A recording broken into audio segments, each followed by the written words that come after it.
Hey guys, how are you all? Welcome back to my channel. If you enjoy, then please like, share and do comments. In the backyard of the Namikaze estate, Minato Namikaze and his wife Kushina Uzumaki were teaching their son Menma and daughter Narumi the different techniques in their arsenal. While the training was serious, the family was enjoying its outing as any complete family should. The only problem was that the family wasn't complete. Staring at the perfect family from his room window, 10-year-old Naruto Uzumaki Namikaze sat watching and letting thoughts of the past resurface. Flashback 3 years ago. Naruto sat with his brother and sister beside him, anxiously waiting for his parents who had told them they had a big announcement. His mind was going crazy just thinking about what it would be, but deep down he knew what the announcement was. Their training would begin today. This would be a welcome change because lately his life had been going downhill. Naruto had started to realize that his siblings' wants were taking precedence over his all-day everyday. He at first believed he was just overthinking things, but soon discarded that after seeing how the villagers treated his family with respect but ignored him. The very same could be said about his godparents. Jiraiya would come by when he could to see his godchildren and teach them a few things while he was there. He spent most of his time with Menma and had stated on many occasions that he couldn't wait until he could take him as an apprentice. Not once had he spoken to Naruto. Tsunade lived in Konoha and worked as head of the hospital, so she made an appearance much more often but spent her time mostly around Narumi and treated her the same way that Jiraiya treated Menma. Another godparent that had never spoken to Naruto. Minato and Kushina walked into the room, bringing Naruto out of his thoughts to make their announcement. Minato stepped forward and spoke. "Now kids, your mother and I have discussed this and we both feel that it is time to teach you our family techniques and begin your training. I will train you in ninjutsu and taijutsu while your mother will train you in the use of chakra chains, kenjutsu, and controlling the Kyuubi's chakra." He finished with a smile which quickly turned to a frown as his oldest raised his hand. "Yes, Naruto?" Minato asked disinterestedly. Naruto frowned for a second at his father's tone but continued. "Will I be involved in this family training too?" he asked. Minato turned to look at Kushina, who frowned, and then back at Naruto. "No, Naruto, you will wait until the academy and learn the basics there. Your siblings have to learn to control the Kyuubi's chakra, so we won't have time to teach you as well," he answered, making Naruto's emotions begin to rise. "Well, what about having a clone teach me or leave me a scroll or something?" Naruto, stop. "Your father and I decided this together. You will wait until the academy, is that clear?" asked Kushina harshly. Naruto curled his fists and nodded silently. End flashback. That moment in his life showed him that his parents cared more for his brother and sister, but it was another moment that showed him that they simply didn't care about him. Flashback Namikaze triplets' 10th birthday. Naruto was sitting in a back corner of the living room watching as all of the guests conversed and gave their presents to his brother and sister. After so many years of the same old thing, it didn't affect Naruto as much, but it still hurt him. To know that he could die and no one would care was a horrible realization that Naruto just wasn't ready to accept. At least not yet. All the guests stopped talking when their Hokage and his father stepped forward. "I would first like to thank everyone for coming to my children's birthday party. I believe that my sensei Jiraiya and Tsunade have something for you too before I make my announcement," he said, looking at Menma and Narumi while moving to the side. Everyone watched as both Jiraiya and Tsunade walked towards the two with large scrolls in their hands and smiles on their faces.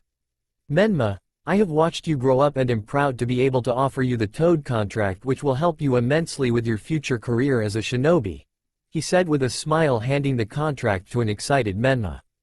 Immediately afterwards, Tsunade walked up to Narumi. "Narumi, you will be a great ninja in the future and I would be honored if you would sign the slug contract to help you in your future career," she said to Narumi, who practically snatched it out of her hands. After all the clapping and cheering was done, Minato stepped up. "Now I have an announcement that affects both of you. As of now, Narumi will become the heir to the Uzumaki clan and Menma will become heir to the Namikaze clan," he finished with a smile next to his wife. Before anything could be said or anyone could cheer, the sound that broke the brief silence was that of glass breaking. As everyone looked back to find the source of the sound, they were surprised to see Naruto with a broken glass being held tightly in his hand and a look of pure rage on his face. Saying nothing, he stomped up to his room and slammed the door. The party resumed shortly after. End flashback. It was now nighttime as he had spent all day reminiscing about his past. Chuckling, he thought that it was a bit ironic that all the memories he had of this place would make it easier to initiate his plan to leave. It was now midnight and everyone was sleeping. Naruto sneaked out of his house and headed for the gate. He had planned everything out. All he had to do was escape the clan compound, which was easy enough. Next he would have to distract the guards long enough for him to escape. Lucky for him, he had the perfect jutsu needed. It was simple really, he just created a shadow clone which he learned by watching his father teach his siblings. The shadow clone, after being created, immediately ran to alert its presence to the guards. 5 seconds is all it took for the 2 guards to completely abandon their posts and chase after the clone. With them gone and the clone under orders not to dispel until it had bought enough time, Naruto rushed out of the front gate of Konoha, leaving the place in which he was never acknowledged. Forest in Fire Country. Naruto was walking through the forest, still in the land of fire. It had been 1 month since he had left Konoha and he already viewed it as an improvement. As he moved through the woods, he heard the sound of metal clashing.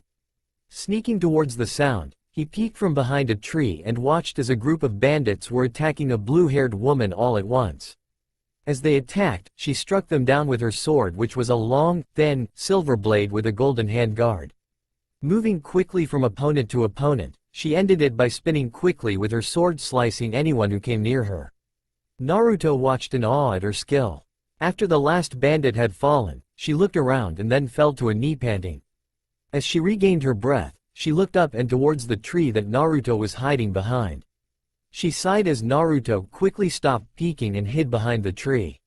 With his eyes closed, he kept quietly chanting, "Please have not seen me. Please have not seen me. You know, if you want to hide better, it might be best not to talk out loud," the blue-haired sword wielder suggested, interrupting his chant. Opening his eyes, Naruto got a better look at the woman. She was about 6 feet tall, slim, and had long blue hair that reached past her shoulders but was tied in a single braid. A gray skin-tight jumpsuit covered her. She looked to be about 20. Her sword sat in its sheath on her hip. Finally he looked into her eyes. He was shocked that he saw a warmth and kindness being directed towards him, as it was a new experience. He was silent as she smiled at him. "So kid, what are you doing out here?" she asked softly. Nothing really, I was just walking, that's all," Naruto replied quickly, which made the woman roll her eyes. "You know kid, you are a very bad liar, but I guess I'll let it slide for now." "So tell me kid, what's your name?" she asked. Naruto pouted a little at being called a liar but responded to her question, sensing no malice from her. "My name is Naruto." The brunette giggled at his pout. "Well Naruto, I'm Sarah, nice to meet you," she said, holding out her hand. Naruto took it, shaking the whole time. Sarah noticed this and decided to clarify everything. "Look Naruto, what you just saw, you don't have to worry about me doing that to you. That," she said, pointing to the many bodies that lay behind her, "was self-defense." Naruto nodded quickly. Though he was shaken up from seeing his first massacre, he still was in awe at her skill. As she started walking away, an idea came to mind. "Teach me," Naruto yelled out, which made Sarah stop in her tracks. Looking at the ground, she was silent for a whole minute before turning around to answer him. "Why?" she asked, looking into his eyes to determine if his answer would be truthful or a lie to appease her. Naruto looked at her and replied with a fire in his eyes. "I want to be acknowledged, respected, and appreciated. I want to show everyone that I am worth looking at," he answered, no longer just answering her but himself as well. Sarah crossed her arms in thought and picked up on what he said in his speech. "What about your parents, family, friends, home?" she asked, interested in his answer. Naruto clenched his fist, but his gaze never wavered. "I have no one that I can call a friend, and my village and family refuse to even act like I exist. The way I see it, I have nothing to lose and everything to gain," he said with a smirk. Sarah looked at him for a long moment before laughing loudly. "Kid, I will admit that you've got guts to see someone kill a bunch of guys and then ask to join them," she responded with a smile. "Alright kid, come on." Naruto smiled, his first genuine smile in a long time, and rushed over to the woman. Time skipped 1 year. Forest in Fire Country. "You're putting too much force into it and it's making you too slow," chastised Sarah as she fought blade to blade with her apprentice Naruto. "Yeah I know, I guess I'm just excited for tonight," he said with a smile before blocking a slash from his blue-haired teacher and jumping away from her. Sarah rolled her eyes at his remark. I know, but for now you need to focus because I could have been done killing you by now. You're better than this, so show me, she yelled, hoping it got through to her student who had quickly become like a brother to her. Fine then, he yelled back before gathering his katana in a reverse grip, smirking. Sarah pulled her sword near her face with a smirk, as well as the two prepared for a swordsman's end. Faster than one could see, the two appeared on the opposite side of each other, not facing each other. Both held their stances until Naruto fell to his knees with a slash across his bare chest. Sarah smiled before she unexpectedly fell with a weaker slash across her stomach that tore through her jumpsuit. "Aw, damn it, not again," Sarah shouted before going over to check her shirtless apprentice who was catching his breath. Walking behind his kneeling form, she put her sword to his neck and whispered, "I win." Time skip midnight. Well, looks like it's about time, Sarah announced to Naruto, who was practically jumping up and down in excitement. Over the past year the boy had grown. Now the 11-year-old stood at 5 feet tall and was as muscular as an 11-year-old could be. He had learned a lot from Sarah, who was just one in a line of legendary swordsmen. She was the 10th swordsman and her title was the Aqua Knight, as her sword and herself grew more powerful in the water. When it came to sword skills, no one was near as good as one who received their title the way Sarah did. This line of swordsmen were always the best, and soon Naruto would join as the 11th swordsman. Throughout the training, Naruto learned every special technique of each of the previous swordsmen in their unnamed group from Sarah, as she had learned from the 9th swordsman. It took him very little time to learn all she knew, which reinforced Sarah's multiple conclusions that the boy was special. She taught him chakra control, sensing, and usage, but did not teach him jutsu. Sarah sighed and looked at Naruto, who was staring at the sky. Tonight he would receive his individual sword, which would make him almost unbeatable in swordsmanship. When the clouds moved and the moon shined bright, Naruto felt something in him telling him to reach out. When he did, he watched as a flash blinded Naruto from seeing his outstretched hand. When the light died down, Naruto was holding his sword. His real sword. The blade itself was huge. It was about 5 feet in length and half as thick as Naruto's body. The blade was curved in a way that heavily resembled a crescent moon. The color of the blade was black, with the sharp side of the blade a shining silver. The handle was pure gold with a crescent moon in the center. As Naruto admired it, Sarah decided to speak up. "So you've attained your title.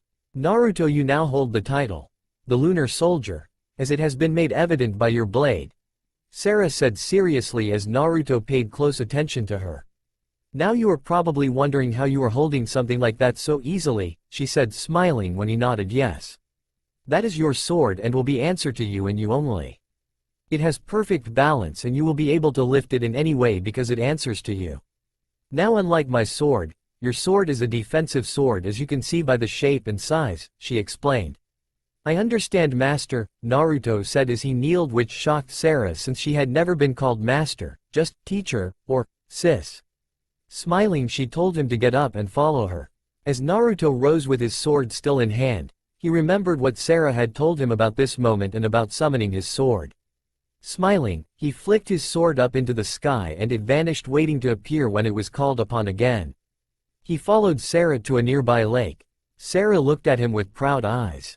"I knew you were special from the day I met you, Naruto. In this past year I've watched you grow and have taught you everything I know. Now there is one thing left for me to give you," she said, smiling, and cut the right sleeve off of her jumpsuit, revealing a tattoo of a dragon wrapped around her arm. Naruto watched as Sarah bit her left thumb and rubbed the blood on the tattoo, which glowed and mist covered the ground and water. As the water began thrashing and the ground began shaking, Naruto watched as a giant dragon-like serpent rose from the water. The creature was bluish-gray with an ocean blue head and piercing yellow eyes. Sarah smiled as she looked upon her summon. The serpent lord of the ocean, Leviathan. He was 3 times the size of Jiraiya the Sannin's summon Gamabunta and could defeat even the mightiest Biju. Of course the serpent had not revealed its full size, which would be too much for a lake to handle. The serpent moved its head down to meet the two. "Sarah, it has been a long time," Leviathan commented as softly as a giant water serpent could. "Hello, old friend. I am sorry for my absence, but it's time," she responded with a small smile while Leviathan slowly nodded. Naruto, who was watching in awe of the greatness that was before him, he was brought out of his wonder by Sarah. Naruto, I would like for you to sign the water serpent contract, but only if you want to. Sarah smiled as she could tell he wanted to jump up in joy but stayed respectful in the presence of the great beast that watched the events that were to unfold. Nodding quickly, she instructed him to apply his blood to her tattoo in order to become a summoner. When he did, the tattoo glowed then disappeared off of her arm. Before Naruto could ask where it went, he felt a searing pain on his right bicep as the tattoo that was formerly on Sarah has transferred itself to Naruto's arm. Looking down, he regained his composure at seeing the tattoo on his arm. Does this mean that I am a summoner? He asked expectantly. Sarah nodded. Leviathan then saw the need to explain the contract himself, so he turned his gaze solely on Naruto, who immediately focused on what the Serpent Lord had to say. The water serpent contract is one that cannot be held on a simple scroll, so we form our contract on the summoner's body. We are one of the most powerful creatures in existence, so you must summon us accordingly. We do not fight small skirmishes. Our abilities are not limited by water, we can also be summoned on land as well. You may summon us using the standard hand signs for a summon, but it will cost you more chakra than most summons. We will only allow one summoner at a time, and the only way it can be passed on is willingly by the current summoner. Now child, make the hand signs and summon your personal serpent. Naruto nodded and did as asked. Instead of smoke appearing, which was normal for summons, mist swarmed into a mini tornado, causing Naruto to look away. When he looked back, he was staring at a serpent about half the size of Leviathan but looked almost identical to him. Greetings, I am Levios, son of Leviathan, and your personal summon, he said with a grin, revealing a mouth full of teeth that could cut through steel like a knife through butter. Naruto liked him immediately. Hello Levios, my name is Naruto and I am honored to be able to summon you, he said both respectfully and excitedly, to the shocking amusement of the two serpents, who then left in a bed of mist but not before looking up at the clouded sky. Right when Naruto was about to ask where they went, his senses went on alert and he jumped just in time as Sarah missed with her sword. Sarah, what are you doing? A confused Naruto yelled out. Sarah stood tall. Naruto, tonight you became the 11th swordsman, the lunar soldier, and the water serpent summoner.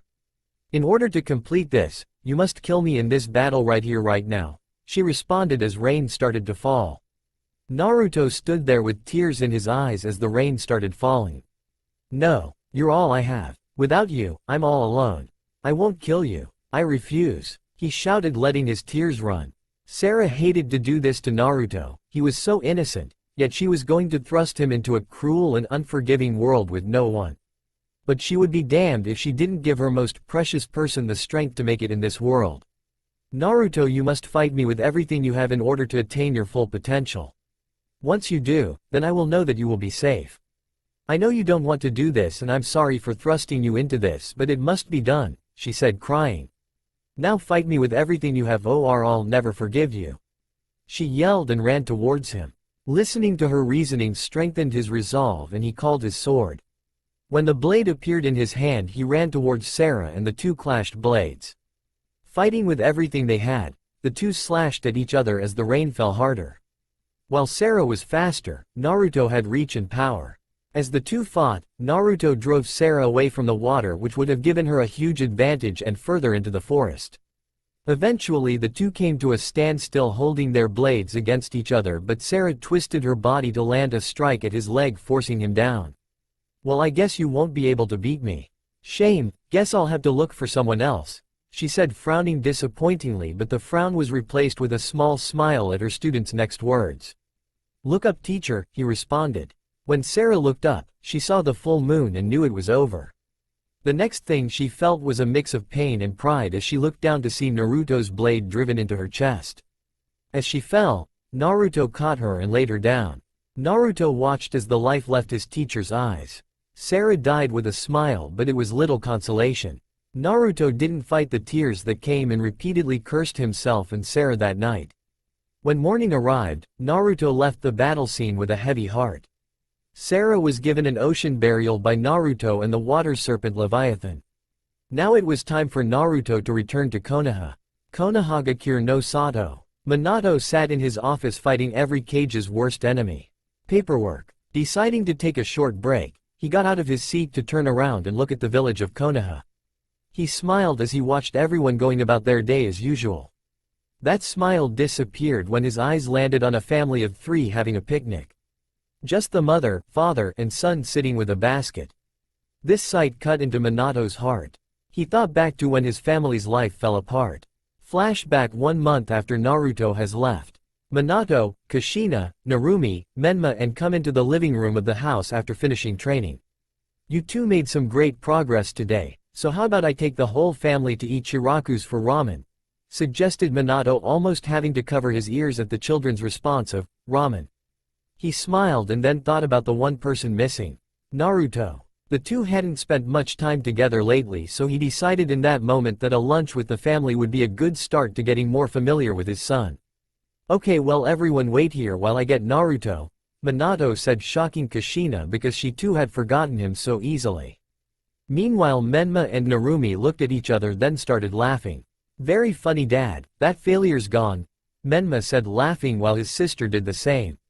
Minato frowned, as did Kushina. What do you mean gone? Is he at a friend's house? Kushina asked, which only served to make the two laugh harder.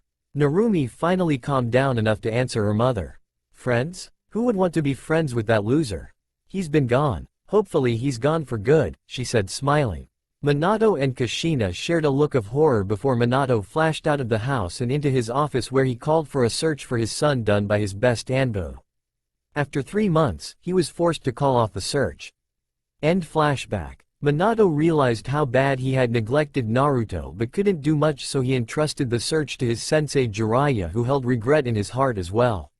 When word made it around the village, the overall feeling was regret and sadness because they never took the time to even notice the Hokage's firstborn. Kushina took it hardest. Ever since he left, she lost her happy, joyful demeanor. She continued to train her children, but they were forbidden from bad-mouthing Naruto. She slept in Naruto's room every night, crying herself to sleep. During the training of their 2 remaining children, Minato and Kushina began to see exactly who their children were. They were arrogant as everywhere they went. They flashed their name and demanded what they wanted. They were selfish as they never even tried to help others in need. After discovering this, Minato and Kushina realized what a horrible mistake it had been to take being clan heir away from their son. With that, they promised that when Naruto returned, they would treat him the way he should have been treated. Respect and love that every child deserved from their parent. His thoughts were interrupted by the sound of knocking. Getting back in his seat, he announced that whoever wished to enter may do it now. His jaw dropped when one of his chunin entered with the boy who had been clouding his thoughts since he realized he left. His son, Naruto. Lord Hokage, this boy claims that he wishes to join our village and wished to speak with you, the chunin explained, earning a glare from Naruto for his boy comment. Minato quickly nodded. Thank you, you may go now and tell my secretary that we are not to be disturbed, he ordered, never taking his eyes off of his son. When the chunin left, Minato immediately went to Naruto to hug him but was stopped when he held up a hand, halting him. I'm afraid that I must ask that we keep this meeting professional and brief, Lord Hokage, Naruto said coldly, causing Minato to flinch and his heart to break a little. He nodded sadly and motioned for Naruto to take a seat. As Minato looked over his son, he realized how tall he was and how mature he looked. Naruto was the spitting image of his father. Naruto was wearing a black sleeveless shirt with dark blue pants, black fingerless gloves and black boots. Both seated, Minato asked the question that had been on his mind for the past year and a half. Naruto, where have you been, son? He asked. Naruto stiffened before responding. I have been training in the forests of Fire Country and believe that I am ready to take the Genin exams with this year's class. While I do not know any jutsu except for the Shadow Clone Jutsu, the Transformation Jutsu, and the Substitution Jutsu, my other skills should put me well above qualified to take and pass the test, he said. Naruto had decided that while he wouldn't hide his skills, he wouldn't brag or explain them unless prompted to do so. Minato furrowed his brow when he heard Naruto's explanation. Are you sure, son? The class that will be graduating this year is mainly composed of clan heirs, so it might be difficult to pass, and there's also the fact that you've received no formal training. Minato stopped when Naruto leveled a cold glare at him. While I appreciate your concern, Lord Hokage, I assure you that I will pass regardless of my opposition, he spat. Minato sighed. Maybe he should let his son take the test. After all, the worst that could happen is that he wouldn't pass. Making his decision, he nodded and told him that he would see to it that Naruto was allowed to take the Genin exam and that the academy would actually begin in a few minutes. Minato wrote on a piece of paper and handed it to Naruto, telling him that it would get him in for the exam. He also suggested that the two walk together, but Naruto quickly declined before getting up and making his way to the academy. Minato sighed sadly, but quickly smiled. His son was back, and no matter how long it took, he would get him back. Konoha Ninja Academy. Iruka Amino was giving a speech to his students before he started the Genin exam when a blonde boy walked in handing him a note from the Hokage himself. He was too busy reading the note to look at who had given it to him. After reading the note, Iruka's eyes went wide before looking at the boy who had taken his seat in the back corner of the room away from everyone else. "Okay class, we have someone who will be taking the exam with us today." Everyone welcomed Naruto Uzumaki Namikaze, he said before a kunai flew near and cut his cheek. "Just Naruto will do," Naruto said with no emotion. After this display, everyone was watching him, two children in particular. Narumi and Menma Uzumaki Namikaze were fuming that the worthless nobody of a brother was back. "Iruka-sensei, why does he get special treatment?" whined a boy named Kiba, who obviously thought it was not fair that he had to sit through Iruka's boring lectures for years, but this kid comes in and gets to take the Genin test without such torture. "Naruto has a note from the Hokage himself allowing it, so be quiet, Kiba. Now the exam has 3 parts which will be tested through taijutsu matches, ninjutsu demonstration, and the paper test you are receiving now," explained Iruka while his assistant Mizuki finished handing out the last of the exams. "Now that everyone has their test, begin," shouted Iruka. It took Naruto 10 minutes to complete the pitiful excuse of an exam, and he was forced to wait for another 50 minutes while everyone else finished before they were led outside. The academy training ground had a wooden board that ranked the students in who was best at taijutsu. Naruto scanned the board and was surprised to see that his idiot siblings held the top spots. Naruto was brought out of his thoughts when Iruka asked for volunteers to begin the taijutsu portion. Menma quickly volunteered, but not before issuing a challenge. "I want to fight Naruto. Maybe then he'll realize how pathetic he really is," all the while smirking while the rest of the students quickly agreed. "Naruto, do you accept Menma as your competitor?" Iruka asked, gaining a short nod in response. As Naruto and Menma entered the ring, Naruto knew what would happen. Today, he would humiliate his brother in front of all of his friends. Today, he would show Menma how much of a child he truly was in this adult world. When Iruka gave the signal, Menma quickly started attacking Naruto, thinking it would be over quick. His confidence quickly died after his pathetic brother dodged his strike. Then the next, and the next, and the next. Finally Naruto had enough. He dodged one last punch by simply moving to the side and quickly planted his fist in Menma's stomach, raising him off the ground. With Menma still on his arm, Naruto spoke. "Years of training from 2 of the famous Sannin, the last Uzumaki from Whirlpool, and perhaps the most powerful Hokage in Konoha history, and this is what you have to offer. I must say that I am thoroughly disappointed, especially since you are supposed to be the best in your class at taijutsu." "Well, it's my turn now, but don't worry, I'll make it quick," Naruto said coldly before throwing him 10 feet off the ground. When Menma started falling and reached about 3 feet from the ground, Naruto swung his leg right into the side of his head, sending him flying into a nearby tree. Everyone was at a loss for words. The son of the Hokage had just been destroyed by the clan reject. Iruka quickly declared Naruto the winner and told Mizuki to take Menma to the hospital. As the matches went on, Iruka couldn't stop thinking about Naruto. He had been playing with Menma the whole time, and Iruka could see that Naruto hadn't even tried. 3 moves and Menma was out, and he knew that the kick Naruto used was not even half of the strength that he could have used. That type of power in someone so young scared Iruka, but not as much as the dead look in Naruto's eyes throughout the match. Eventually the taijutsu matches were over and the students were led back into the classroom. No one spoke. The way that Naruto had finished Menma like he was nothing was more than a little unnerving and made everyone keep their distance. As they all sat down and waited for their names to be called for the next demonstration, no one spoke. Naruto's name was the first one called. Naruto calmly rose from his seat and followed Iruka into the next room. Okay Naruto, I need you to make 3 clones, use the substitution jutsu, and use the transformation jutsu, Iruka stated somewhat nervously. Naruto just rolled his eyes and began making 3 shadow clones, substituting himself with a nearby chair, and transforming into Iruka. He took his headband, ignoring the congratulations of Iruka. Naruto walked out of the academy with his headband tied around his arm. As he appeared outside, he noticed all of the families waiting for their child to come out with their headbands. There was Shikaku Nara, Inoichi Yamanaka, Shusa Akamichi and their wives, Sume Inazaka, Makoto Uchiha and Itachi Uchiha, along with a few other civilian parents waiting for their children. The looks of surprise amused Naruto and almost shocked him because he didn't think anyone knew who he was.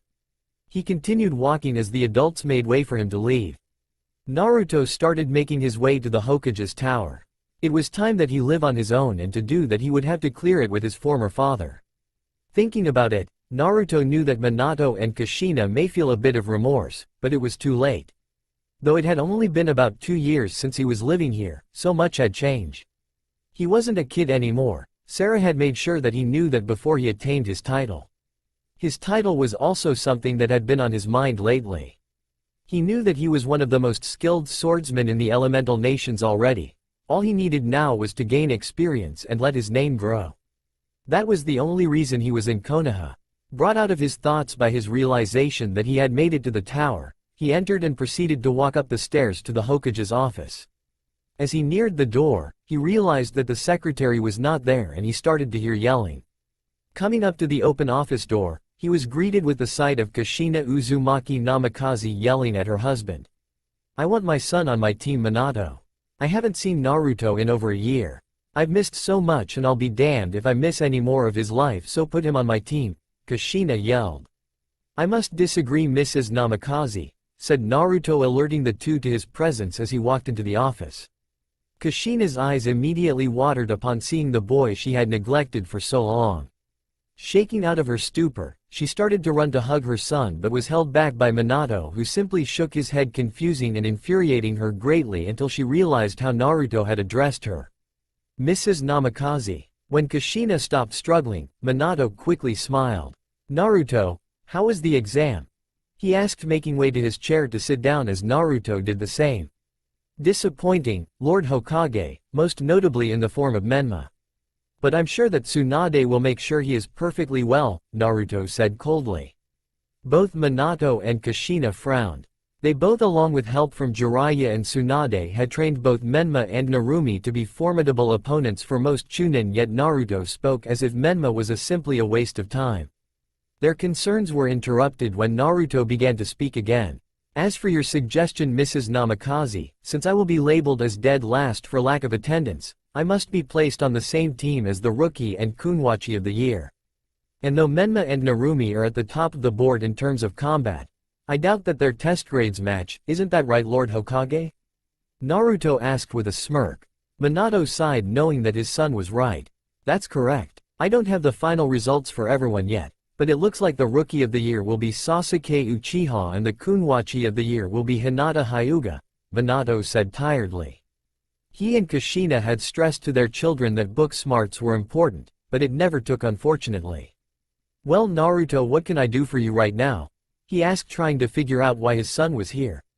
Lord Hokage, I was wondering if you could tell me of any apartments for sale, he asked, causing both Minato and Kushina's eyes to widen. What are you talking about, Naruto? You live at the compound with us.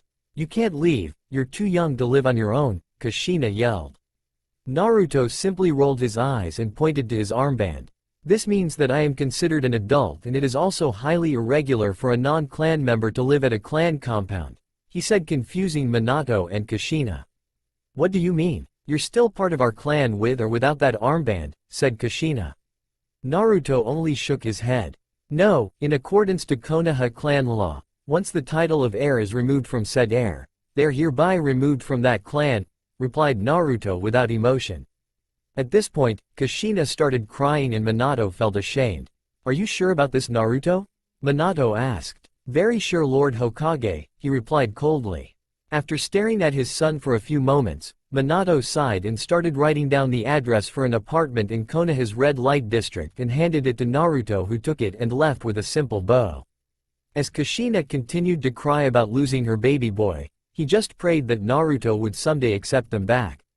Time skip 8 hours. Naruto was currently walking through the red light district of Konoha after just making an agreement to live in a nearby apartment with the landlord. As Naruto continued to explore the area, he sensed a follower. Smiling to himself, he started walking out of the way of the buildings and businesses until he finally came to a forest. After a few minutes of walking through the forest, he stopped. Without turning around, he spoke. "You should know that following me is not the smartest decision," he said, then turned towards the area of the intruder. He was surprised when his follower revealed himself to be Itachi Uchiha. "And why is that?" Itachi asked with his arms crossed. Naruto chuckled. "You are the Uchiha prodigy, Itachi Uchiha, correct?" he asked, getting no answer. "Would you do me the honor of sparring with me so that I may see for myself how much of a prodigy you are?" he asked seriously. Itachi's eyes narrowed. "It would be much too dangerous for you to fight me," he replied, trying to figure the boy out. Naruto smiled. "Oh, trust me, Itachi, it won't be too dangerous for me," he replied, looking up. "Beautiful night, isn't it? A full moon. I need to understand where I stand in this village, Itachi, so I must insist," Naruto said before reaching out his hand. To Itachi's surprise, a flash of light appeared in Naruto's hand, and when it died, in its place was a large sword that seemed like it would be impossible for Naruto to even lift with both arms, much less hold it in one hand. Itachi looked at Naruto one more time before making his decision. Looking in Naruto's eyes, he saw confidence and power. So out of curiosity, he reached back and unsheathed his Anbu Tanto and activated his Sharingan, which brought a smile to Naruto's face. "I recommend that you go all out," yelled Naruto before vanishing. Itachi looked around before hearing a voice behind him. "Or you might just die," said the voice, causing Itachi to quickly turn around and bring up his Tanto just in time to block a downward strike from Naruto's massive sword. The single strike caused Itachi's arms to go numb from the force behind the blow. Just as fast as the blow came, it disappeared, and before Itachi could react, Naruto was behind him and used his sword's blunt side to hit Itachi's back, sending him flying about 6 feet away before he hit the ground. Itachi quickly jumped up and barely dodged a swipe from Naruto's sword. Gaining proper footing, Itachi looked for an opening to attack but was finding none as Naruto started to advance his attacks onto Itachi, forcing him on the defensive. It was taking every bit of skill Itachi had to block each slash from Naruto. Eventually, Naruto slowed his attacks and Itachi took full advantage by attacking an opening that was left by Naruto on his left side, only for Naruto to quickly vanish and appear behind him. Once again, Naruto hit Itachi in the back with the blunt side of his sword, knocking the Uchiha face down on the ground. As Itachi lay there, Naruto jumped a few feet back and looked at him. "I must say, Itachi, you are the second prodigy that I have faced today, and for the second time I am disappointed. Though I suppose Kenjutsu isn't really your expertise, is it?" Naruto taunted with his sword held on his shoulder. On the ground, Itachi was thinking. "He's moving too fast for my Sharingan to even catch a glimpse of him. I've been holding back, but I know he is as well. That sword of his is strong and he knows how to use it. I may have to win this with ninjutsu," he thought before slowly getting up. Once Itachi rose, he started going through hand signs as Naruto watched with a bored but intrigued look on his face. "Fire release. Great fireball technique," Itachi yelled as he blew out a large fireball towards Naruto. Naruto shook his head and began to spin his sword in his hand before re-gripping the sword and cutting through the jutsu. Once he did so, he looked up expecting to see Itachi but was met with nothing but the forest. As he was about to start looking for Itachi, a blade rested itself on the neck of Naruto. "I win," spoke Itachi before the sound of clapping reached his ears. Turning around, Itachi was visibly surprised to see Naruto walk into the clearing clapping. Once Itachi turned, the Naruto he had a blade too poofed into smoke.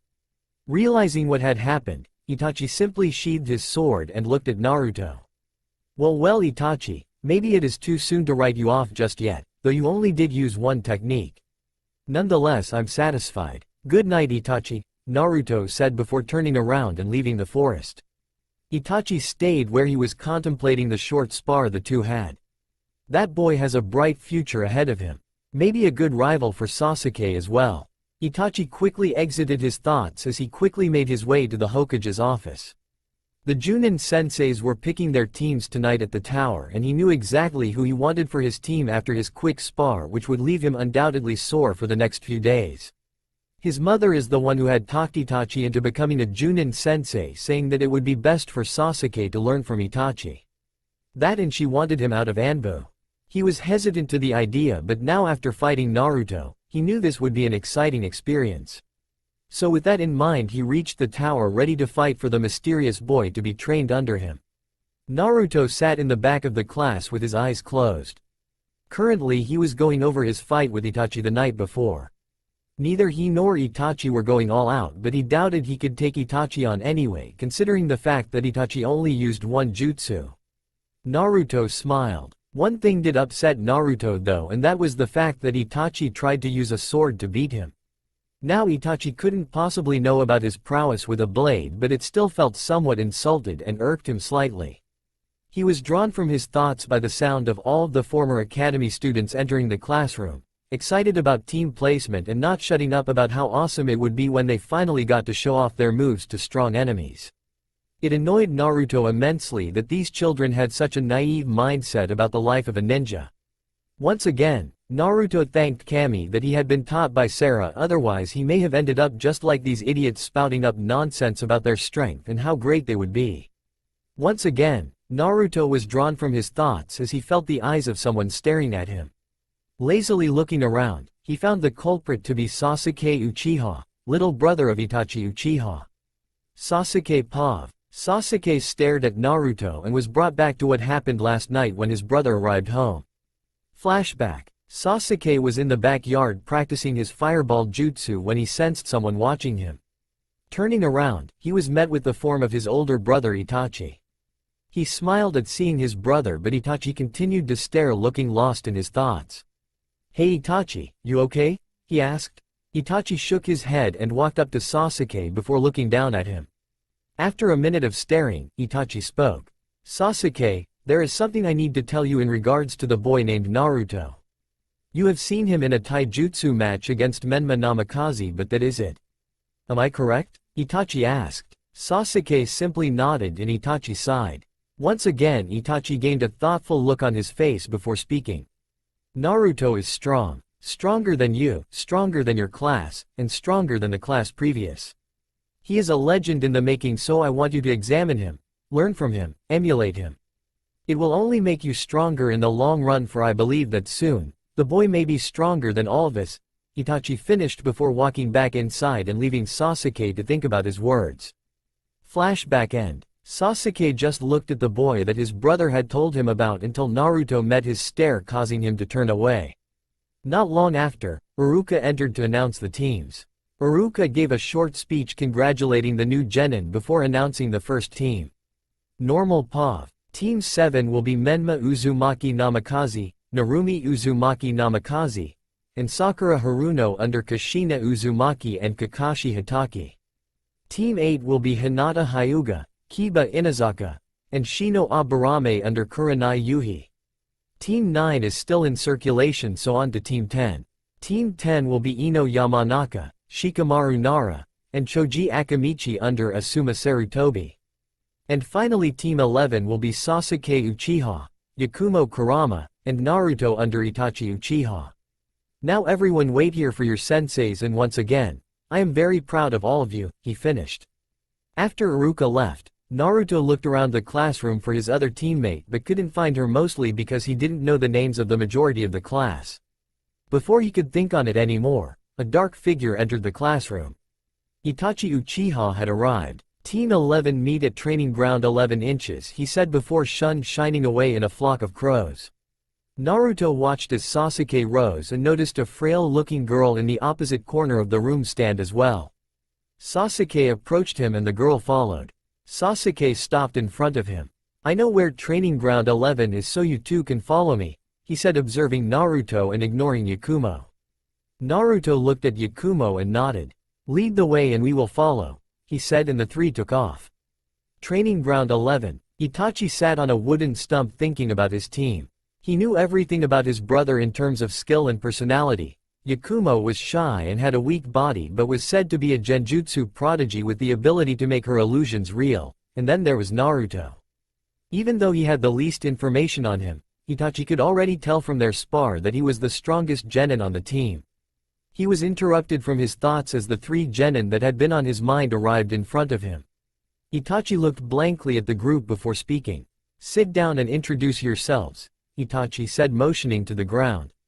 The three said nothing before Itachi pointed at Sasuke to speak and received a nod. "I am Sasuke Uchiha. I like training and my family.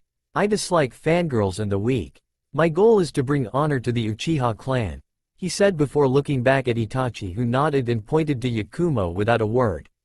Yakumo rubbed her arm before speaking quietly. "My name is Yakumo Kurama and I like my family and genjutsu. I dislike perverts and rapists," she said in a tone that seemed very out of character for the seemingly shy girl. "My goal is to become the best genjutsu master ever," she finished with determination in her eyes, which proved to Itachi that she would be willing to work hard to achieve her goal. Once again Itachi nodded. Itachi then turned to the final team member who was resting his head on his chin looking right at him. "Naruto, your turn," Itachi said, wanting as much information on his genin as possible. Naruto contemplated what to say for a moment before speaking. "My name is Naruto. I like my sword, training, and the moon. I dislike the arrogant and those who can't back up what they say. My goal is unimportant," Naruto finished, surprising Itachi that the boy had chosen to reveal that much considering the fact that Naruto didn't seem like the sharing type. Sasuke looked over Naruto before responding to his answer. "I don't see a sword with you," he pointed out. Naruto looked at him but never replied. After thinking about each of his team's responses, he stood up to speak. "Most of the genin teams are taking a test to determine whether or not they deserve to be genin based on teamwork. The fact that you came to the training ground as one unit is enough to assure me that the three of you will work together. But I do want to test your combat abilities, so all three of you are to attack me so that I may understand each of your abilities," he finished before crossing his arms, looking bored but keeping an eye on Naruto, who also had his arms crossed. Sasuke took offense to the fact that his brother seemed to be underestimating him so blatantly, so he rushed forward and launched a kick at Itachi's head, which was blocked by Itachi simply raising his arm. The effortless block just served to infuriate Sasuke further as he got up, launching shuriken at Itachi and preparing his fireball jutsu. Itachi sighed and shook his head. His little brother, ever the one to fall victim to his emotions. He took out a kunai and simply swiped through the shuriken. By the time he had blocked them, Sasuke's fireball was launched and coming after him. He lazily replaced himself with a log and appeared in front of Sasuke, who was lightly panting. With one punch, he sent Sasuke flying into the forest. Itachi looked back to Naruto's position only to find no one there. Once again, Itachi sighed but figured his team would come after him again soon. Sasuke was rubbing his cheek where he had been punched, surrounded by Naruto and Yakumo. Naruto took the opportunity of Sasuke being silent to speak. "Listen, none of us are a match for Itachi, but together we may be a slight challenge. Here's what we are going to do. I will go out and challenge Itachi, and while we fight, Yakumo will cast a genjutsu." Naruto was interrupted before he could say more by Yakumo of all people. Naruto, I'm nowhere near Itachi's level of genjutsu. Anything I try and cast would be dispelled by him before it take effect," she said. Naruto shook his head. Normally that would be true, but he won't be paying enough attention to know when the genjutsu starts, and by the time it is, it will be too late. Make a genjutsu that will keep him still. When he dispels the genjutsu, I will be there to hold him in place. That is when you Sasuke will come from the forest to force him to surrender by putting a kunai to his neck. Itachi gives up, we win, and it's over. Got it? He asked, getting confident nods from his teammates. Naruto smirked. Maybe this team could actually work. Itachi was standing and waiting for his next opponent when he heard footsteps behind him. Turning around, he was met with the sight of Naruto walking towards him. Itachi immediately prepared himself, knowing that this was perhaps the only genin that could require most of his attention. "I see you came alone. Are you looking to finish what was started last time?" Itachi said with a smirk. Naruto rolled his neck with a pop sound as a result. Without a word, Naruto dashed forward with the speed of at least high Chunin, aiming to punch Itachi in the face. Itachi jumped back but Naruto unexpectedly flipped after missing and brought his foot down on Itachi's shoulder, knocking him back.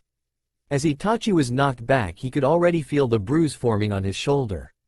Itachi knew that Naruto was skilled with taijutsu, so he started to think around it. He could fight Naruto with his sword, but something told him that his chances of death were higher than not. He could fight him with taijutsu, but there would be some explaining to do if he showed up in the Hokage's office later with multiple bruises, even if he wasn't trying. So that left him with ninjutsu. He had only seen Naruto use the shadow clone jutsu, so it might be best to make this into a ninjutsu battle. Itachi quickly did the signs and quietly said, "Great Fireball Jutsu," launching a very large fireball at his student. Naruto clenched his teeth but knew this was the risk of trying to make Itachi resort to using ninjutsu only. Naruto stretched his arm, and as it did the night before, his massive sword appeared in his hand. Deciding to show Itachi something he hadn't shown him previously, he pushed chakra into and around his sword.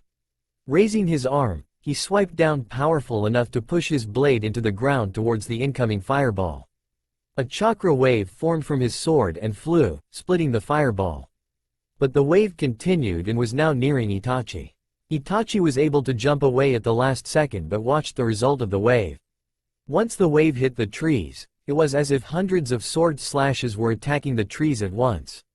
Before Itachi could overcome his shock, he felt something grabbing him. Looking down, he was surprised to see many thick vines overcoming him and holding him. Just as it was about to completely overcome him, he sensed that it was a genjutsu and dispelled it. Once he did, he was met with the sight of his brother holding a kunai to his throat, daring him to move. Itachi smirked and simply said, "I surrender." Sasuke removed his kunai, Yakumo came out of her hiding space, and Naruto joined the team from his spot. Itachi spent the next 2 minutes examining his team and analyzing their strategy. It was a very sound plan with even better execution. He could tell already that this team would go far. Though his brother had been a bit disappointing, he was still involved in the outcome and would only get better. Yakumo's timing and strength of her genjutsu were practically flawless, and Naruto's ability to make Itachi lose focus of his teammates was very inspiring. Yes, this team would go far. We're done for today, go home and rest. We meet tomorrow at 6 in the morning and don't be late, he said with a small smile, leaving to go to the Hokage's office. Had he turned around, he would have seen the sight of his 3 genin wide-eyed and open-mouthed. After Itachi had left, the 3 simultaneously shouted, "6." After the shock of training time wore off, Sasuke and Naruto started to go their separate ways before being stopped by a quiet voice saying, "Wait." The two turned around to see Yakumo rubbing her arm. I was hoping that we could all go out and get something to eat and get to know each other since we are on a team together," she said expectantly and hoping they said yes. Sasuke shook his head. "I have to go train and get stronger. Maybe you should as well instead of worrying about socializing," he said before leaving. Yakumo quickly developed a disappointed and hurt look before looking at Naruto. Naruto was quiet for a moment before nodding. "That sounds good. I noticed a restaurant on the way here. Yakiniku Q I believe it was called," he responded. Yakumo smiled and nodded. The two took off to Yakiniku Q while their ever-polite teammate returned home to train. All Junin senseis were gathered in the Hokage's office waiting to give their reports.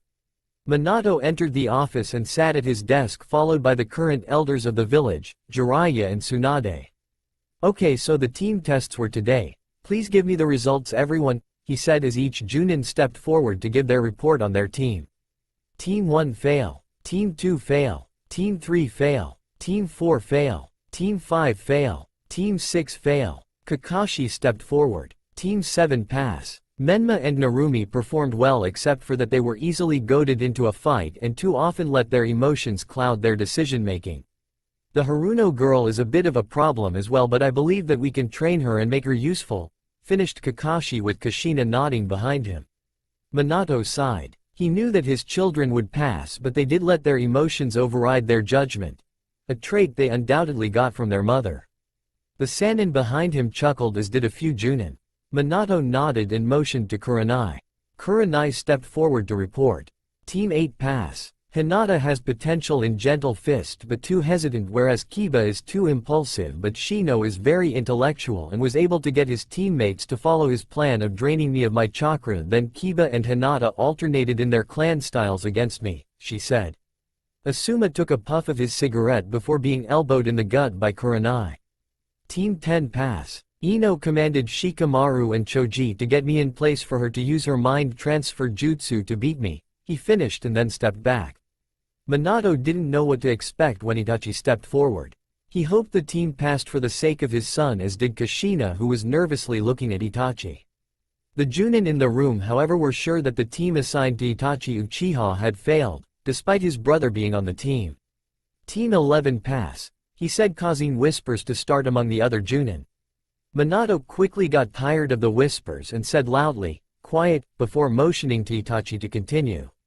Itachi took a deep breath. "What I say may not be easy to understand, but please let me finish before questions are asked," he said, getting a nod in response from Minato. Team 11 has greater potential than that of the Sannin, he said, which immediately gathered shouts from the other Junin, narrowed eyes from the Sannin, and wide-eyed responses from Minato and Kushina. This time Minato had to shout, "Quiet," to get everyone to settle down. "Please continue, Itachi," he said. Itachi simply nodded. "Before I explain what happened for me to come to this realization, I will tell you of my students. Sasuke is strong for a genin but needs training and perhaps a new mindset.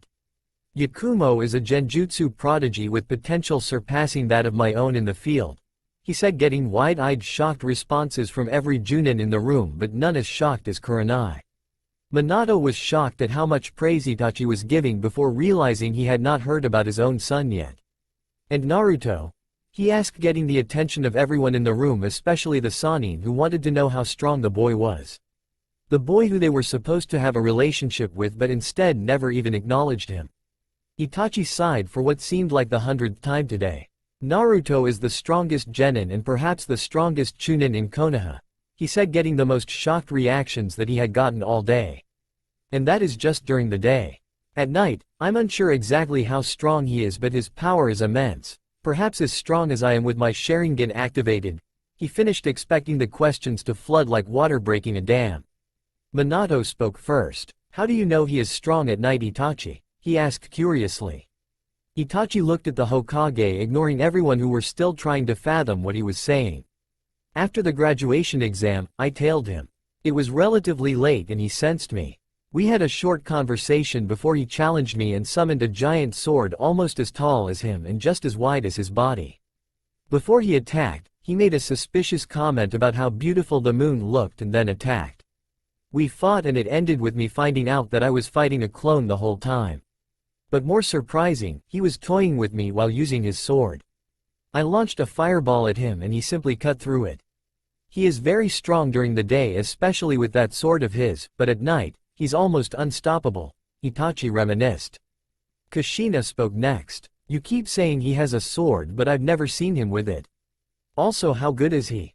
Is there any room for improvement?" she asked, hoping for another way to bond with her son as she was a sword master herself. Itachi chuckled, which soon turned into a full-blown laugh, leaving a few wondering if he had gone off the deep end. "I don't know how, but he just holds his arm out and the sword appears into existence. And as for needing improvement, I think he's perfectly fine in the area of swordsmanship."